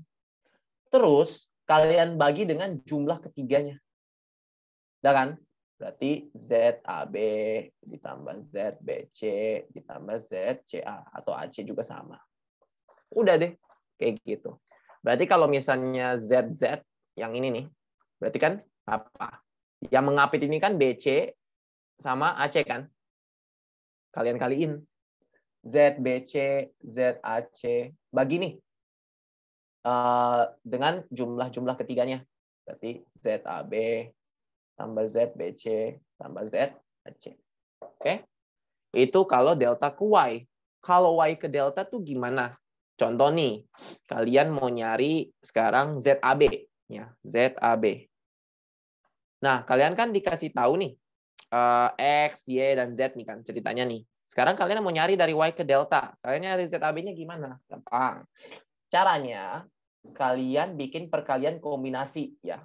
Perkalian kombinasi itu gimana? Kalau kalian punya A, B, C, kalian bikin, itu kan ada, kalian bisa bikin 3 kombinasi ya. Nah, 3 kombinasi untuk tiap-tiap 2 komponen gitu. Nah, kalian bikin perkalian kombinasi. Jadi kayak gini. AB ditambah dengan BC ditambah dengan AC. Perkalian kombinasi kan. Jadi tinggal kalau di sini apa? ZX ZY tambah ZX ZZ ditambah ZX ZZ di pembilangnya. Nah, penyebutnya ini kalian bagi dengan impedansi atau resistor yang dia itu letaknya itu apa ya? Membelakangi gitu atau gimana istilahnya? Berhadapan atau gimana gitu. Intinya yang searah lah dengan yang ini, bukan yang mengapit ya. Kalau yang tadi delta ke Y mengapit kan. Kalau yang ini yang berapa ya? Pokoknya berseberangan gitulah. Berarti Z karena ini dan ini berseberangan kan. Gitu. Itu kalau dari delta ke Y ke delta. Correct me if I'm wrong. Gitu. Jadi kayak gitu. Tapi kan kita fokusnya di sini cuman delta ke Y. Jadi kalau misalnya di kasus ini ya, ZA itu adalah ZA, ZC, ZAB, ZAC, yang ini dengan yang ini dengan ini, ZAB, ZAC dibagi dengan sigma Z-nya. Udah. Kayak gitu aja. Berarti ZA ini berapa? ZAB ini kan 40 plus J 15. Ya, kalian kali nih sama ZAC. 18 minus J 12. Bagi itu dengan jumlah totalnya. Gua hitung lagi dah. Intinya nanti kalian akan dapat ZA-nya itu 7,58 minus J 1,97 ohm. Udah deh. A dapat. ZB. Berarti ini kan yang mengapit kan ZAB sama ZBC kan. Yang mengapit si B ini. Berarti 40 plus J15 lagi. Kalian kaliin dengan yang ZBC. Yaitu 60. Bagilah dengan sigma Z-nya. Dapat nanti tuh. Hasilnya adalah 20,52 tambah J 7,1 ohm. ZB dapat. Nih. ZC. Berarti yang mengapit apa aja nih? BC sama AC kan. Yang mengapit. Berarti 60. Kalian kali tuh dengan yang AC. Tadi berapa tuh? 18 minus J 12. Kalian bagi dengan sigma Z-nya lagi. Jadi total ketiga-tiganya ini berapa sih? 1, 2, 3. Totalnya berapa? Nah, nanti kalian bakal dapat nilainya itu 9 minus J 6,33 ohm. Dapat deh, udah dapat Y equivalentnya. Jadi nanti kalau gua gambar nih, ya, gambar kacau-kacau aja. Malas gambar, paste. Nah, nilai enaknya OneNote, guys. Yang pakai GoodNotes juga harusnya bisa kayak gini. Jadi, tinggal gua hapus aja nih. 1, 2, 3. Gua nggak butuh ini lagi. Jadi connect aja nih. 1, udah deh kayak gitu. Dapatkan Y-nya, berapa tadi itu? 7,58 minus J 1,97 ohm. Yang pertama. Yang kedua ZB. Berarti ini 20,52 plus J 7,1 ohm. Yang C berarti 9 minus J 6,33 ohm. Udah deh. Gampang kan? Nah, ini gue ubah aja deh balik. Jadi kita tahu itu ZA, ZB, ZC. Ups. Oke. Setelah kalian dapat ini, berarti kan analisisnya udah gampang tuh. Tinggal kalian cari tahu nih kayak biasanya. Ini ada titik P nih. Kan dia nggak seimbang ya. Nah, kalian tinggal cari tahu aja harus di tiap-tiap line itu kayak gimana. Prosedurnya itu bakal sama dengan yang tadi kita udah buat di atas. Yang mana tuh tadi? Yang ini. Prosedurnya kayak yang tadi tuh. Jadi nanti kalian nyari, oke, tegangan di titik P-nya berapa. Jadi pakai KCL kan, nih KCL. Nanti dapat tuh tegangan P-nya kayak ini, ya. Terus setelah kalian dapat tegangan P-nya, baru kalian pakai tegangan P itu buat nyari. Ini kan arus sedang A, berarti ngalir dari potensial A ke potensial P. Terus kalian bagi dengan jumlah impedansi yang dilaluinya, gitu. Untuk cari tahu hambatan totalnya itu ada berapa. Contoh deh, 1. Nah di sini sama kayak tadi ya. Berarti at node P itu sigma I-nya itu kan 0. Berarti kan ada 3 arus yang bakal masuk nih ceritanya ya. IAA tambah IBB tambah ICC ya. Dia masuk kan sama dengan 0 atau sama aja IA tambah IB tambah IC sama dengan 0 ya. Disregard yang ini aja. Oke. Udah deh kalian cari tahu apa tuh namanya? Berarti kan ini ngalir dari potensial A ke potensial P ini kan. Berarti VA minus VP per jumlahnya ada berapa nih jumlah impedansi ini kan seri ya. 1 sama ini kan seri ya. Berarti tinggal dijumlah aja kan. Berarti 9,58 terus ditambah 3 kan plus J 2,97 gitu kan. Terus tambah bla bla bla yang B yang ini sama yang C kan. Itu semua bakal sama dengan 0. Kalian pisahin lagi P-nya nih, kayak tadi. Nanti bla bla bla bla bla, panjang dah intinya. Jadi pokoknya gunain waktu seefisien mungkin aja.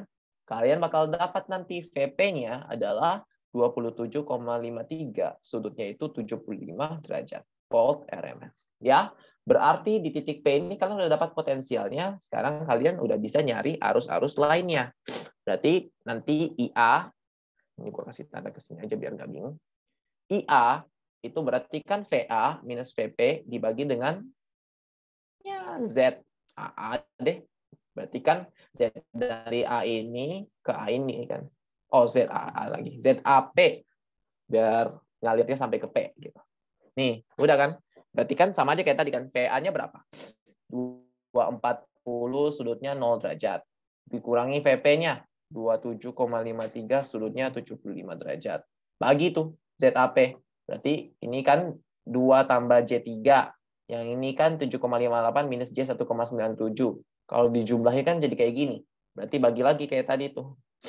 9,58 plus J 2,97. Bla bla bla bla bla. Hitung pakai kalkulator aja dapatlah 24,32 sudutnya minus 12,5 derajat ampere. Nanti dapat deh buat IB dan IC. Tinggal kalian cari dengan cara yang sama. Dapat nih IB 10,82 sudutnya minus 142,65 derajat ampere RMS. Berarti yang ketiga juga IC nanti bakal dapat tuh 19,24 sudutnya 141,96 derajat ampere RMS. Udah deh, udah dapat IA, IB, IC gitu kan. Berarti bagian A udah kepenuhi. Mana tuh bagian A? Nih. Udah kan? Sekarang bagian B. S. Daya kompleksnya kan. Nah, untuk mengetahui daya kompleks ya sebenarnya itu gampang aja. Kita kan tahu ya, kalau misalnya yang namanya P daya, kalau misalnya di rangkaian AC biasa atau rangkaian apapun itu kan V kali I ya. Atau bisa juga I kuadrat R atau bisa juga V kuadrat per R. Sama dengan ya. Nah, kita bakal pakai bentuk yang kedua nih, I kuadrat R. Kenapa kita pakai bentuk kedua? Ya karena kita tahu arusnya dan kita tahu bentuk impedansinya gitu. Jadi nanti ini kan equation buat daya aktif ya. Kalau misalnya daya kompleks atau daya semu sama aja V kali I ya. Tapi kalau misalnya kita pakai bentuk yang I kuadrat R, ini tuh jadi I line kuadrat dikali dengan Z-nya. Sigma Z, sorry. Berarti nanti dia jadi I line dikuadratin terus dikalilah dengan Z line. Z line itu yang impedansi ada di line-line ini ya, ditambah dengan Z di tiap-tiap fasanya. ZP. Kayak gitu ya. ILP nih, biar ketahuan fasa yang mana. Berarti kalau S di A, di fasa A, itu kan berarti I line yang A atau IA kuadrat nih. Kalian kali dengan ZL ditambah ZA kan. Kayak tadi. SB demikian, SC demikian. Ditanya nih kan S semuanya ya tadi. Nih, S semuanya nih. Nggak dibilang kan nih S apa. Cuman S doang. Berarti S semuanya kan. Nah, S semuanya adalah jumlah dari SA tambah SB tambah SC. Kalau usah pakai jumlah kan di jumlahan ya. Udah. Berarti tinggal I line A kuadrat ZL plus ZA ditambah lagi dengan I line BB dikuadratin ZL plus ZB. Terus ditambah lagi dengan I line yang ada di C dikuadratin ZL plus ZC. Udah deh, tinggal kalian masukin nilai-nilai yang udah ada di sini ya. Ini kan udah aman ya. Terus I line ini ya sama aja dengan I line yang tadi kita dapat nih, IA, IB, IC nih kan. Kalian masukin tuh. Hitung, nanti bakal dapat. Berarti nanti nilainya itu 12.374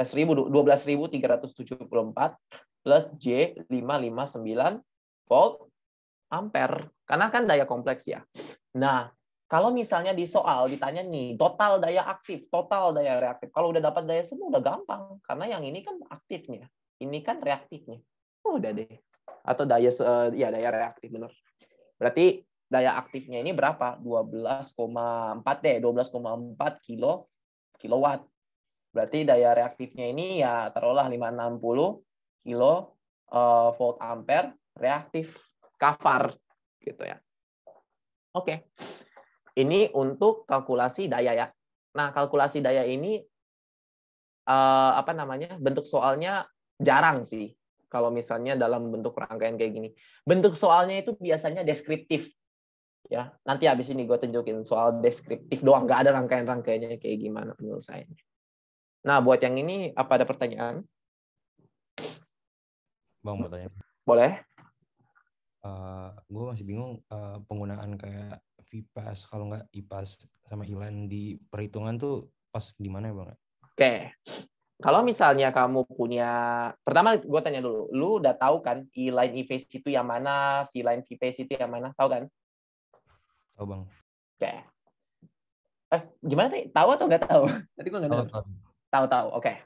Jadi kalau misalnya di perhitungan, pertama lu bisa gunain dua hal itu kalau misalnya lu tahu hubungannya kayak gimana.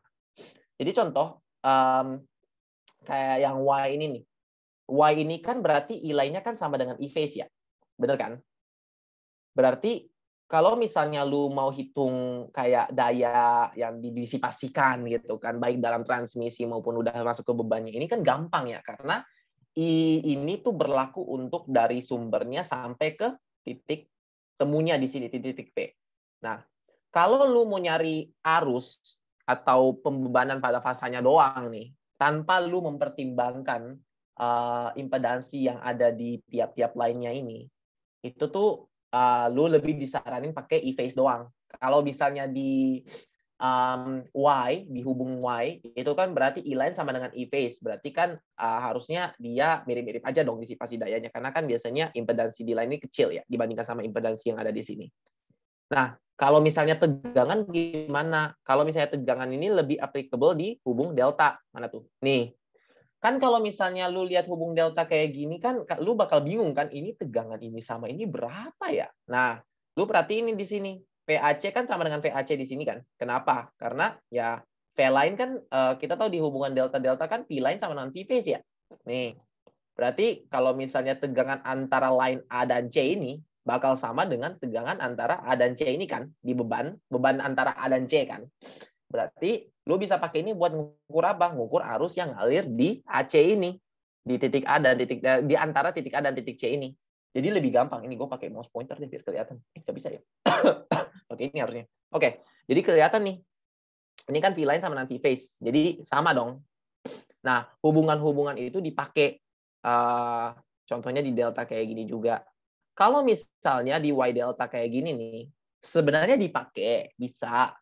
Cuma gue yakin lu pada masih belum terlalu paham lah tentang hubungannya lebih lanjut. Jadi kan selama ini kan kita bilangnya kalau misalnya di mana ya contohnya ada di Y deh, Y hubung Y itu kan V-line sama dengan V-phase dikali akar 3 kan.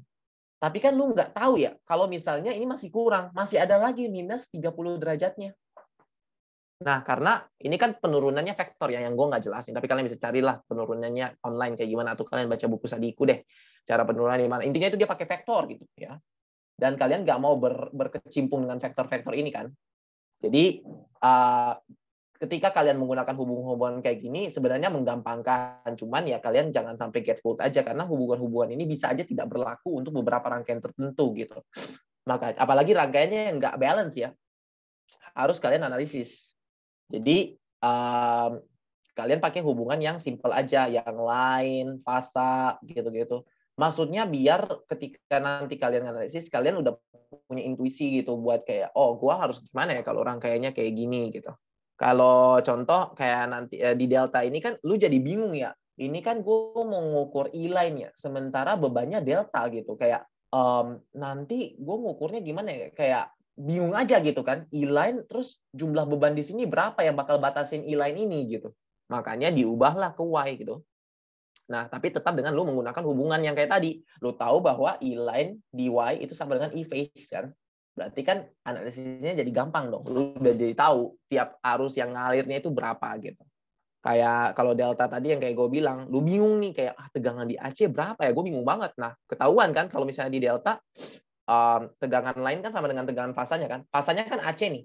Antar lainnya juga kan AC, sama kan. Makanya pas analisis, oh tegangannya udah ada, bebannya udah ada, dapat dia arus fasanya. Kan yang ditanya sih arus fasa yang pertama kan. Gimana? Udah paham? Paham Bang. Oke. Ada lagi yang mau nanya? Mau nanya Bang, Boleh. ini kan kalau yang tadi apa namanya Y ke delta itu kan beban deltanya diubah ke Y ya. Ya. Nah itu kalau misalnya ditanya nih VAB waktu di delta itu kita bisa gini nggak? Kayak misalnya waktu dia jadi Y itu kan ada P, noda P di tengah. Ya. Itu jadinya VAB sama dengan VAP tambah VPB gitu, bisa nggak? Bener, bisa. Oh, bisa. Bisa. Tapi hati-hati. Gue bilang hati-hati kenapa? Karena um, ini vektor, ya. Jadi nanti ketika lu mengukur tegangan, benar, dia bisa jadi VAP, ini titik P di sini kan, ditambah VPB, itu benar. Tapi hati-hati bahwa ketika lu mengonversi, itu udah terjadi deviasi sudut, ya. Yang tadi gue bilang, mana tuh yang gue tulis? Ini, nih, udah ada pergeseran sudut 30 derajat. Karena kalau lu decompose jadi bentuk vektor, ini kan nanti lu bakal pakai misalnya, gimana cara gue tulisnya ya? Oh, udahlah. Pokoknya ini kan bedanya 120 derajat nih. Terus kayak lu mau ngitung jumlah vektor kan. Jadi yang awalnya misalnya vektor A ke B gitu kan. Kayak gini. Kenapa ada ini? Nah, ini kan kalau lu hitung, oke, hitung biasa. Tapi kan lu bisa hitung juga kayak VAP terus tambah VPB gitu kan. Nah, ini ada sudutnya juga. Gitu. Jadi lu harus hati-hati kalau misalnya kayak gitu. Malah ada cara yang lebih gampang. Lu biarin aja bebannya ini delta. Lu mau ngitung VAB ini kan. Berarti ini kan sama aja dengan lu ngukur tegangan antara line A dengan line B kan. Dan lu udah tahu hubungannya apa kalau misalnya di beban delta. Sama kan? Tegangan AB di sini dengan tegangan antar lainnya. Nah, tinggal lu cari tahu aja. VAN-nya ini kan ini. VNB-nya kan ini. Maka VAB-nya berapa gitu. Sama analoginya dengan lu nyari VAB melalui titik P. Jadi jawabannya bisa. Yang penting lu tahu dekomposisinya harus kayak gimana gitu. Cukup menjawab? Ya, jelas, Bang. Oke. Ada lagi? Nggak ada? Oke. Lanjut. Nah, kita udah beberapa soal nih yang analitik, ya. Analitik. Sekarang, gimana kalau soalnya deskriptif gitu? Gue lihat-lihat di diktat ada soal yang kayak bilangnya, diketahui sebuah sumber 3 fasa balance Y dihubungkan dengan beban-beban dengan konfigurasi berapa kVA, terus power factor-nya berapa lagging leading gitu kan. Nah, itu cara kerjanya gimana sih? Nah, contoh deh satu aja nih. Misalnya lu dikasih sumber 3 fasa balance ya. Gak penting sih penjelasannya. Yang penting itu beban-bebannya. Nah, bebannya ini ada 3, guys. Ya, ada berapapun itu. Tapi yang kalian nggak perlu pusingin adalah bebannya ini dikonekin seri atau paralel. Kalau misalnya di soal kayak gini, ini bebannya selalu paralel. Karena kalau bebannya paralel, berarti dayanya dijumlahin, gitu kan. Tapi kalau bebannya seri, dayanya dibagi-bagi. Gitu. Nah, misalnya, lu punya sumber, ya. Terus, lu bagi nih jadi 3. Ya, ini sumber 3 fasa, ya. Lu bagi jadi 3 bebannya dikonekin paralel, gitu kan. Misalnya ini 1, ini 2, ini 3, konek kan? Ya, paralel kan? Nah, jadi beban di sini itu kita bilang S1, S2, S3. Nah, S1 nih di spesifikasi bilang dia itu capable 250 kilovolt ampere. Terus power factor-nya itu atau biasanya FD ya, faktor daya ya, kalau di soal-soal yang RL2-nya paralel, itu tuh tulisnya 0,8. Terus dia lag. Atau terlambat. Atau kalau di diktat itu dia apa ya?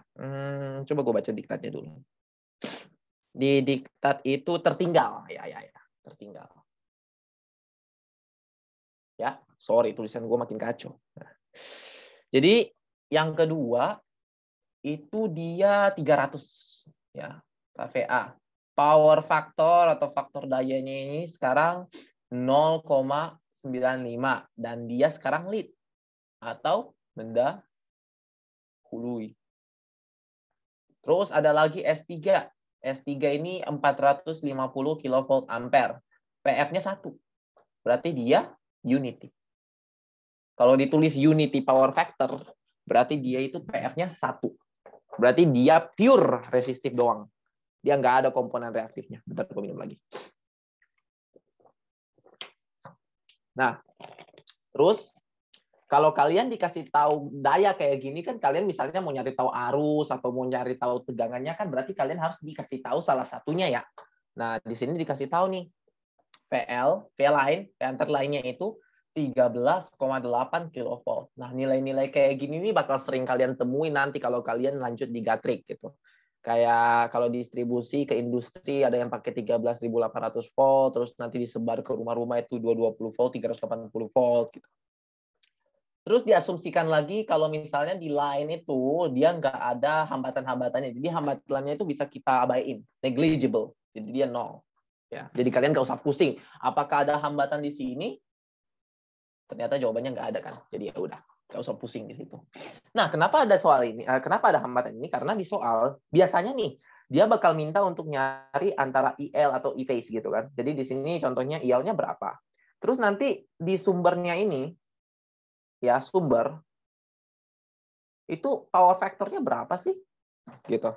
Maksudnya ya of course sumber kan ngegenerasiin daya ya. Tapi kan kita nggak tahu dayanya ini benar-benar pure semu, maksudnya semu yang pure aktif atau ada lagi daya yang kebuang gitu kan. Daya sia-sia yang kita bilang daya reaktif itu Ki. Ada nggak? Gitu kan. Nah, sekarang gue lihat dulu di diktat itu soalnya itu tanyanya apa.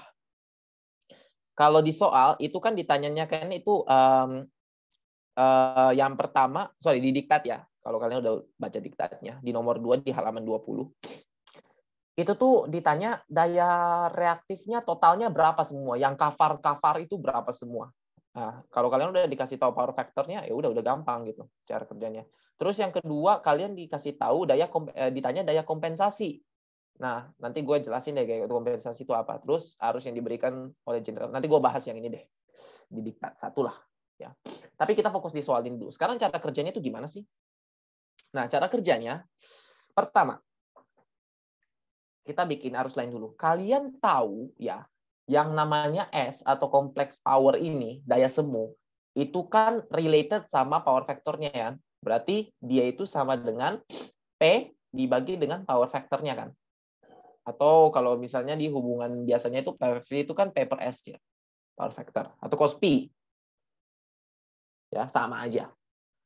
Nah, sekarang kalian mau nyari tahu P-nya. Nah, kenapa kita mau nyari tahu P-nya? Nanti kita bisa pakai itu buat nyari tahu Q-nya juga gitu. Ya. Sekarang P-nya berapa dong? P ini kan ya pakai aritmetik aja, berarti kan PF dikali dengan S kan. Sehingga yang kedua S juga ini adalah P kuadrat ditambah Q kuadrat kan. S kuadrat ya, sorry. S kuadrat karena ini kan kita pakai segitiga daya ya. Yang tadi udah dijelasin. P, Q, S. Gitu. Nah, kalau udah kayak gini, ya udah. Kalian bakal tahu nanti Q-nya ini ya akar dari S kuadrat kurang P kuadrat. Nanti Q-nya ini bergantung. Kalau misalnya dia lag, berarti dia bakal positif. Kalau dia lead, sorry bukan lead, dia bakal negatif. Ya. Karena nanti kayak yang tadi gue jelasin di awal, kita nggak akan tahu nanti dia itu positif atau negatif gitu. Jadi udah nih, masuk nih. Load 1 atau S1 tadi. 1. Nah, tadi kan kita udah pakai rumus ini ya. Berarti P1 itu adalah S1 dikali PF1 ya. Power factor-nya 1 tuh. Nah, yang pertama tadi infonya gimana? P1 tadi kan 250, S1 tadi kan 250 kVA ya. Oke. Terus kita kali dengan power factor-nya, yaitu 0,8. Sama dengan 200 kW. Ya, ini kan 4/5 ya. 4/5. Satuannya juga berubah karena ini daya aktif. Dari daya-daya ini, kita bisa nyari tahu Q-nya. Ya. Q itu kan tadi akar dari S kuadrat minus P kuadrat. Berarti akar dari 250 kuadrat minus 200 kuadrat. Berapa tuh? 150 kilovar. Karena Q kan. Terus satuannya ini kan kilo-kilo kan. Cuman kita neglect aja tadi. Nah, pertanyaannya Q-nya ini positif atau negatif kan? Di sini dibilang dia itu lag. Berarti karena lag dia positif. Udah deh. Itu yang pertama. Yang kedua, berarti P2 sama dengan S2 PF2. Berarti ini kan berapa tuh? 300 kilovolt ampere kita kali dengan power factor yang kedua 0,95. Dapat tuh 285 kilowatt. Terus dapatlah Q. Nah, sekarang Q-nya ini apa? 0,95 lead kan, mendahului, berarti dia negatif. Negatif. Akar dari S kuadrat minus P kuadrat, berarti 300 kuadrat minus 285 kuadrat kan. Berarti dapatlah Q-nya ini minus 93,67 sekian lah kilovar. Oke? Nanti di lot 3, sebenarnya kita nggak perlu cari lagi. Kenapa? Power factor-nya kan 1 ya. Power factor-nya karena 1, berarti kan semua daya semu ini nilainya akan sama dengan nilai daya aktifnya. Ya, kecuali kalau ada power factor-nya kurang dari 1, baru tuh ada daya reaktifnya gitu kan. Berarti otomatis P2 sama dengan 450 kW juga dong.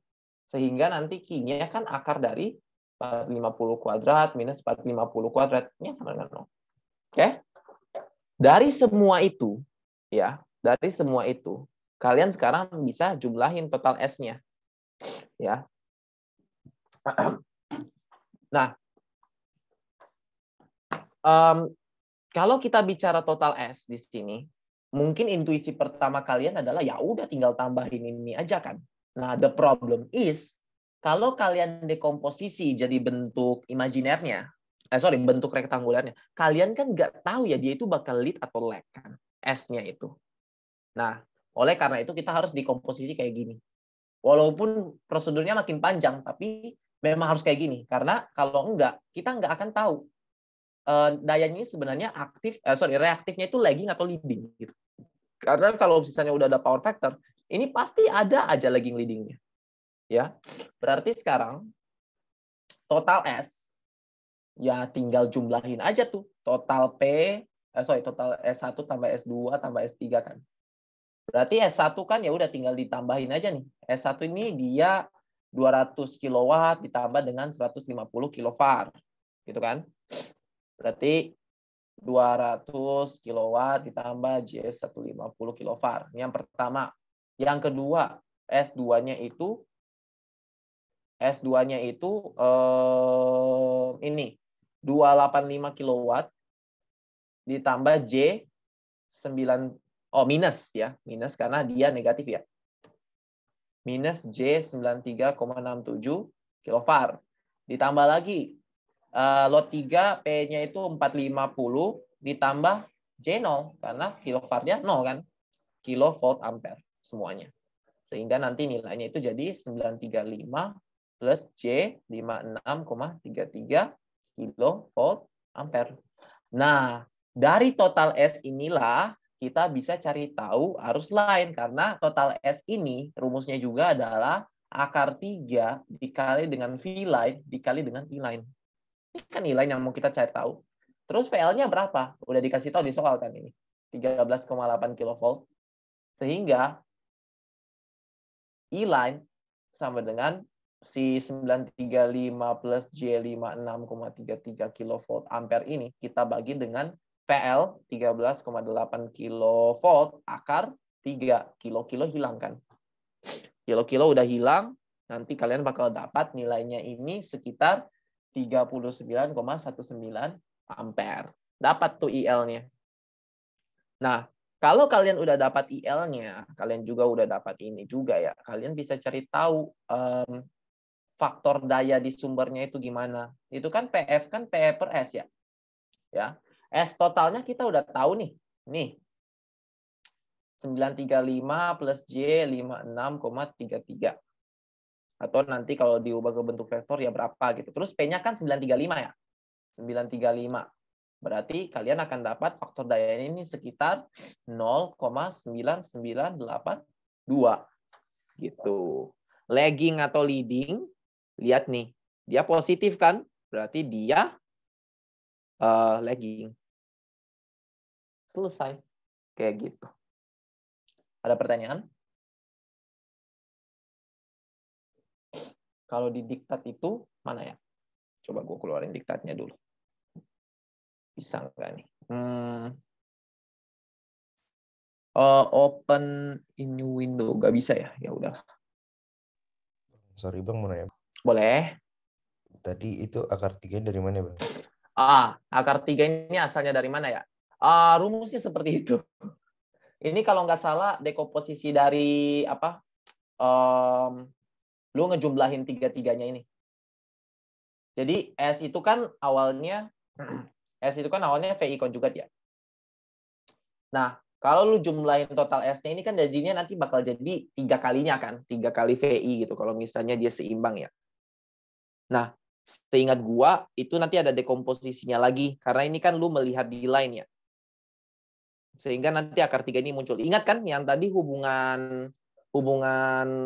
tegangan lain sama tegangan fase itu ada faktor pengalih akar 3-nya. Jadi harusnya munculnya dari situ. Cuman gue agak lupa dekomposisinya kayak gimana. Tapi munculnya dari situ. Oke, ada lagi? Gue nggak bisa keluar ini diktatnya. Tapi ya kalau di diktat sih sebenarnya mirip-mirip aja ya guys. Lu nyari key, terus oh iya kompensasi ya. Nah, gue cuma mau singgung aja tentang kompensasi dikit. Ini kan faktor daya kan 0,9982 ya. Jadi dia sebenarnya nggak perlu kompensasi lagi gitu. Kenapa? Sesuai standar kan. Kalau PLN kan 0,85 ya minimum. Kalau misalnya di modul 7 dulu, yang lu praktikum itu kan dimintanya 0,9 ya kalau nggak salah. Jadi ini nggak perlu kompensasi. Tapi seandainya lu mau butuh kompensasi, itu berarti lu harus kurangin daya semunya. Nah, cara ngurangin daya semuanya gimana? Ya lu harus pasang daya kompensasinya gitu. Jadi nanti ada faktor pengurang di daya semu.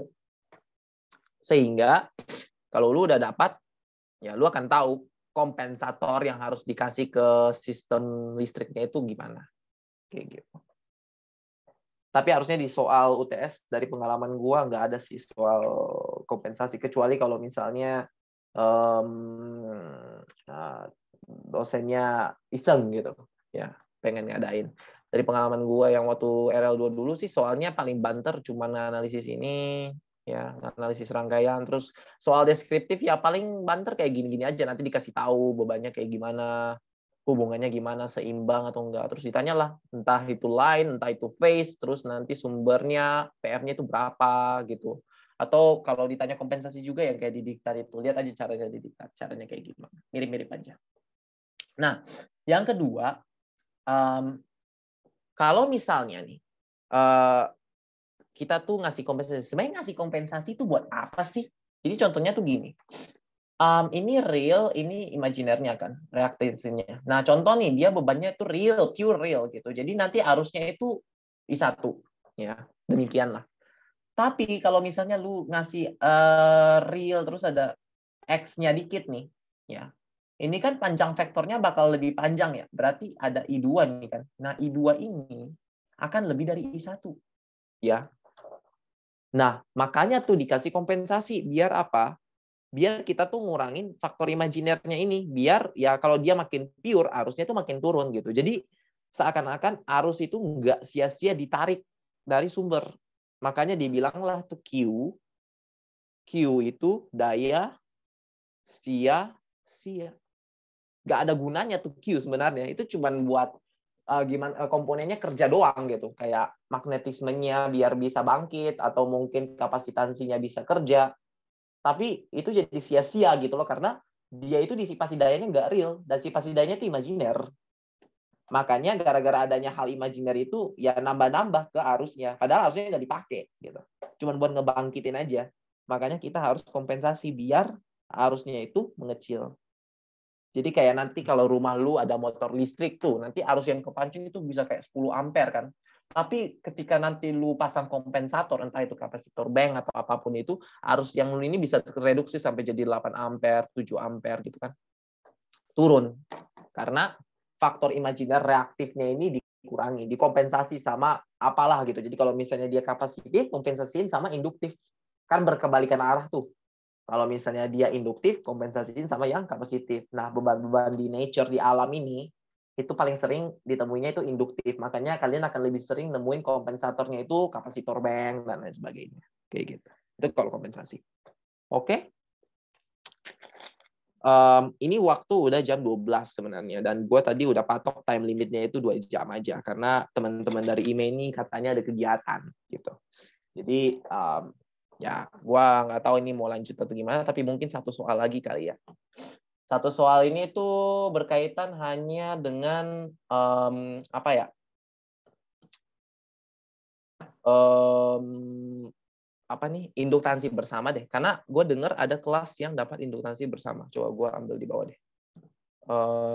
Induktansi bersama mana ya soalnya?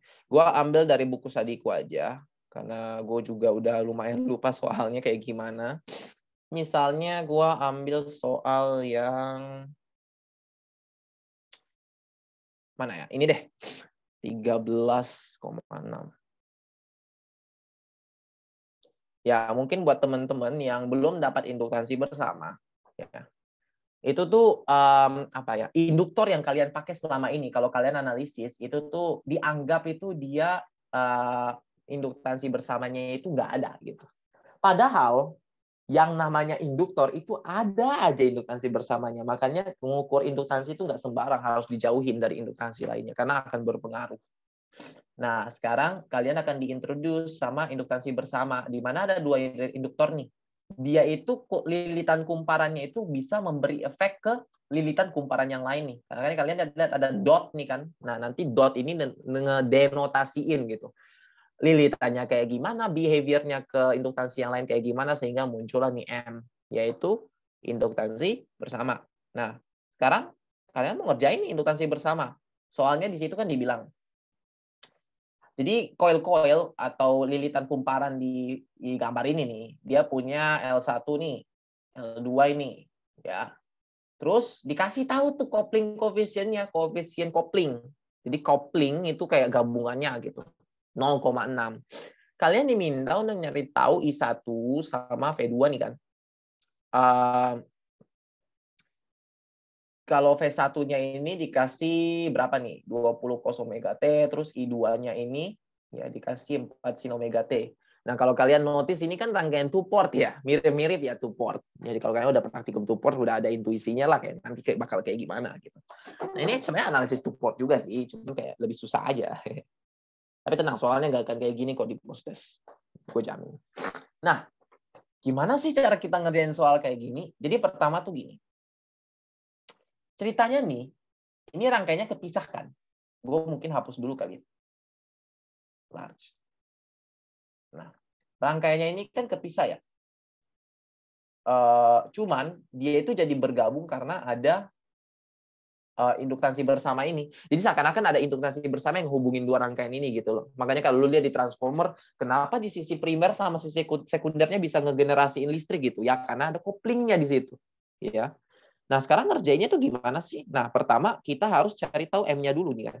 Si M, si coupling inductance-nya ini kan, mutual inductance-nya, induktansi bersamanya itu berapa. Nah, M itu kalian bisa pakai rumus K, coupling coefficient-nya ini, K, kalian kali dengan akar dari L1 dikali dengan L2. Penurunannya kayak gimana? To be honest, gue udah lupa. Tapi ada penurunannya. Ya. Nanti tinggal kalian masukin aja angkanya nih, 0,6. Kalian kali lagi dengan akar nih. Berapa tuh? 40 kali 10. 10 minus 3 dikali dengan 5 kali 10 pangkat minus 3. Karena milihenry kan. Ini mili. Dah. Nah, kalian bakal dapat itu sekitar 8,4853 milihenry. Dapat kan? M. Berarti sekarang rangkaian ini tuh bakal menyatu gitu dengan coupling, bukan coupling, mutual inductance, induktansi bersama di dua rangkaian yang kepisah itu dengan besar 8,4853 milihenry. Udah kan? Nah, kalian sekarang ubah nih LL-nya ini jadi induktansi karena induktansi lagi impedansi karena kalian kan mau nganalisis rangkaiannya kan, dan ini juga kan AC ya karena V1-nya kan udah AC nih, udah ada kos-kosnya nih. Nah, sekarang kita tahu kalau XL1 itu kan J omega L1 ya.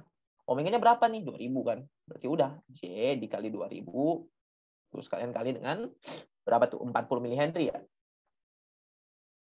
Oke, 10 pangkat minus 3 sama 3 nol di belakang ini hilang, sehingga nanti dapatnya J80 ohm. Itu yang satu. XL2, berarti ini kan J omega L2. Berarti itu kan J dikali 2000 dikali dengan 5 kali 10 pangkat minus 3. Kita coret-coret, dapatlah J10 ohm.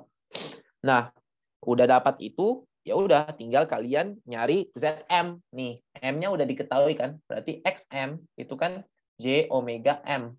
Berarti J 2000 dikalilah dengan 8,4853 kali 10 pangkat minus 3. Coret, berarti ini ya sekitar J 16,97 lah. Ya, dapat tuh. Nah, kalian udah dapat itu kan? Kedua, kita bikin analisisnya gampang, ya udah kita ubahnya jadi bentuk-bentuk fasor aja deh. Yang pertama, V1T ya, itu kan 20 cos omega T. Nah, fasanya berapa? Nggak ada kan? Fasanya kan 0 ya. Ya, makanya cuma omega T doang. Makanya nanti dia itu kalau dalam bentuk fasor cukup magnitudenya aja 20, sudutnya berapa? 0 derajat.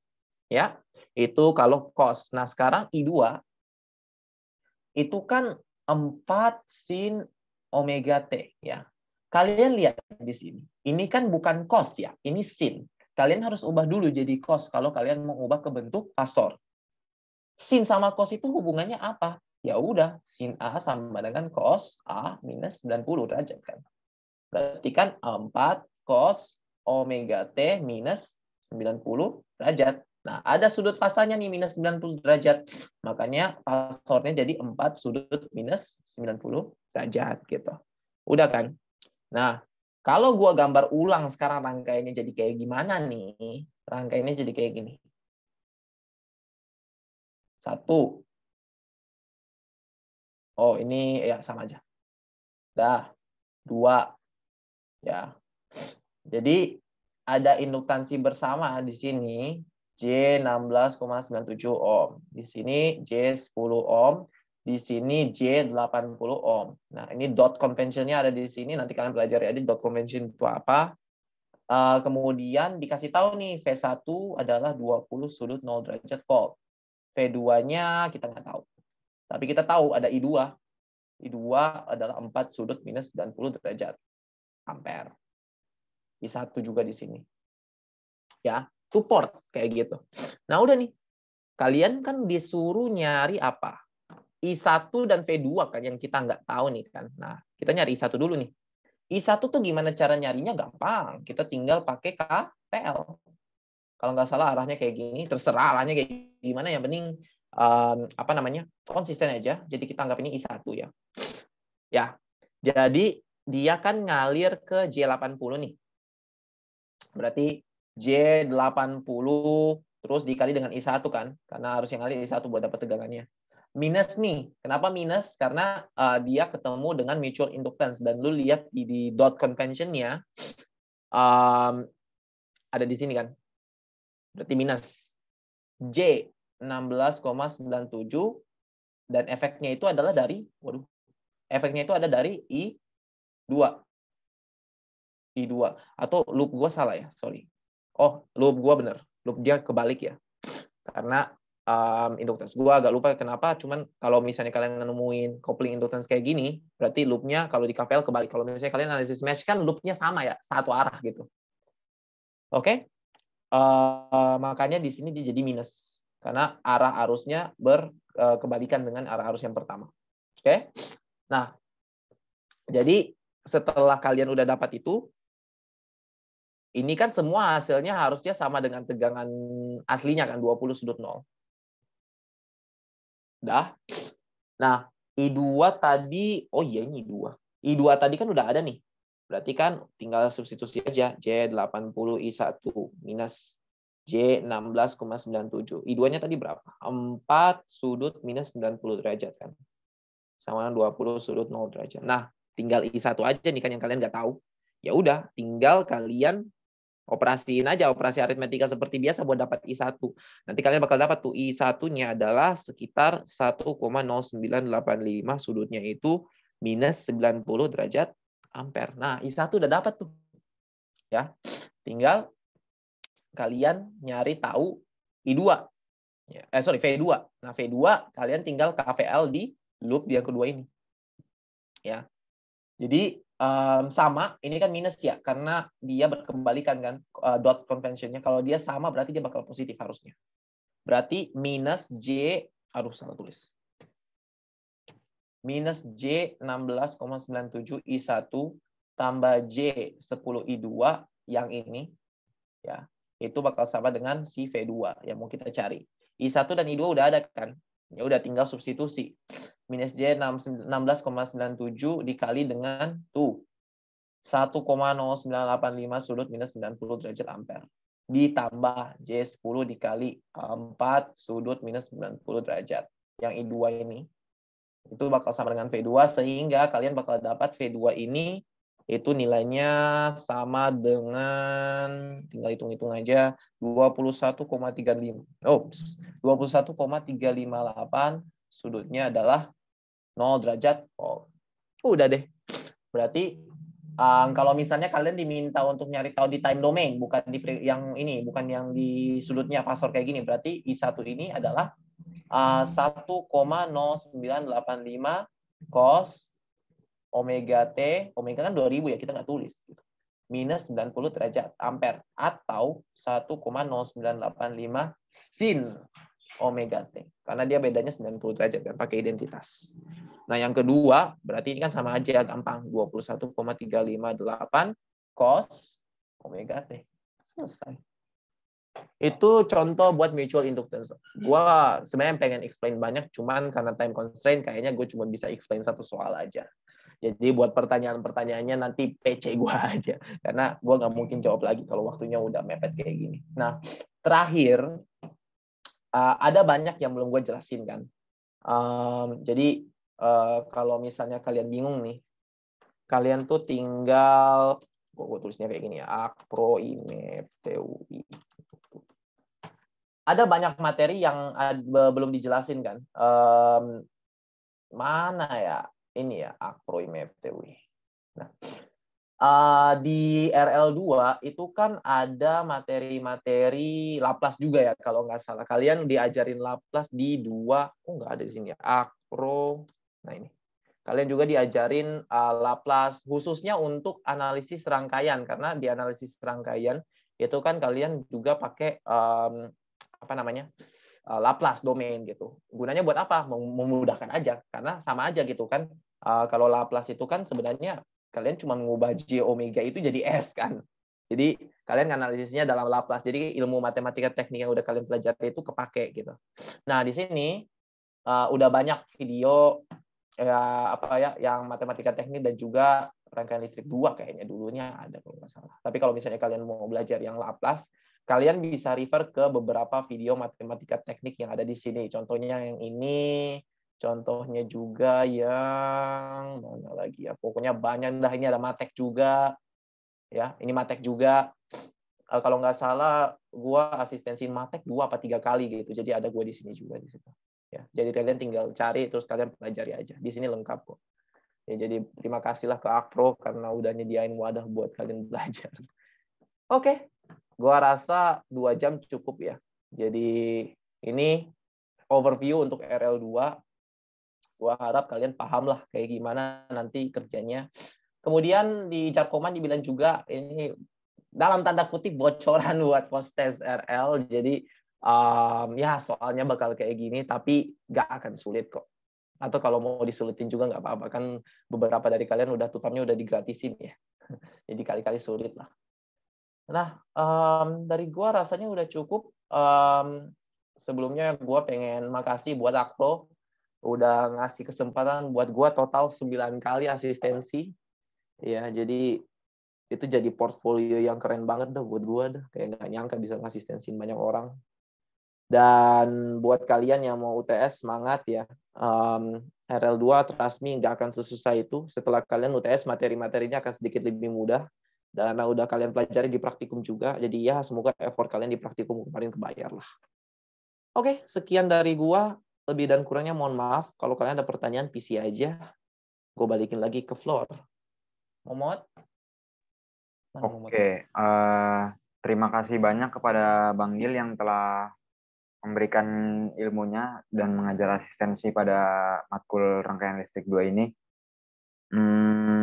Oke, mungkin teman-teman yang belum absen boleh diisi dulu absennya. Linknya ada di chat. Oke ya, karena waktunya sudah 2 jam dan karena sebentar lagi kita juga mau ada acara lagi dari IME, mungkin pada teman-teman boleh silakan untuk kalau mau live boleh live. Terima kasih ya Bang Gil ya udah hadir Bang. Terima kasih banyak Bang. Yo, sama-sama. Ya, udah boleh live Bang. Yo, thank you ya. Thank you guys. Iya Bang. Terima kasih juga Bang. Yo.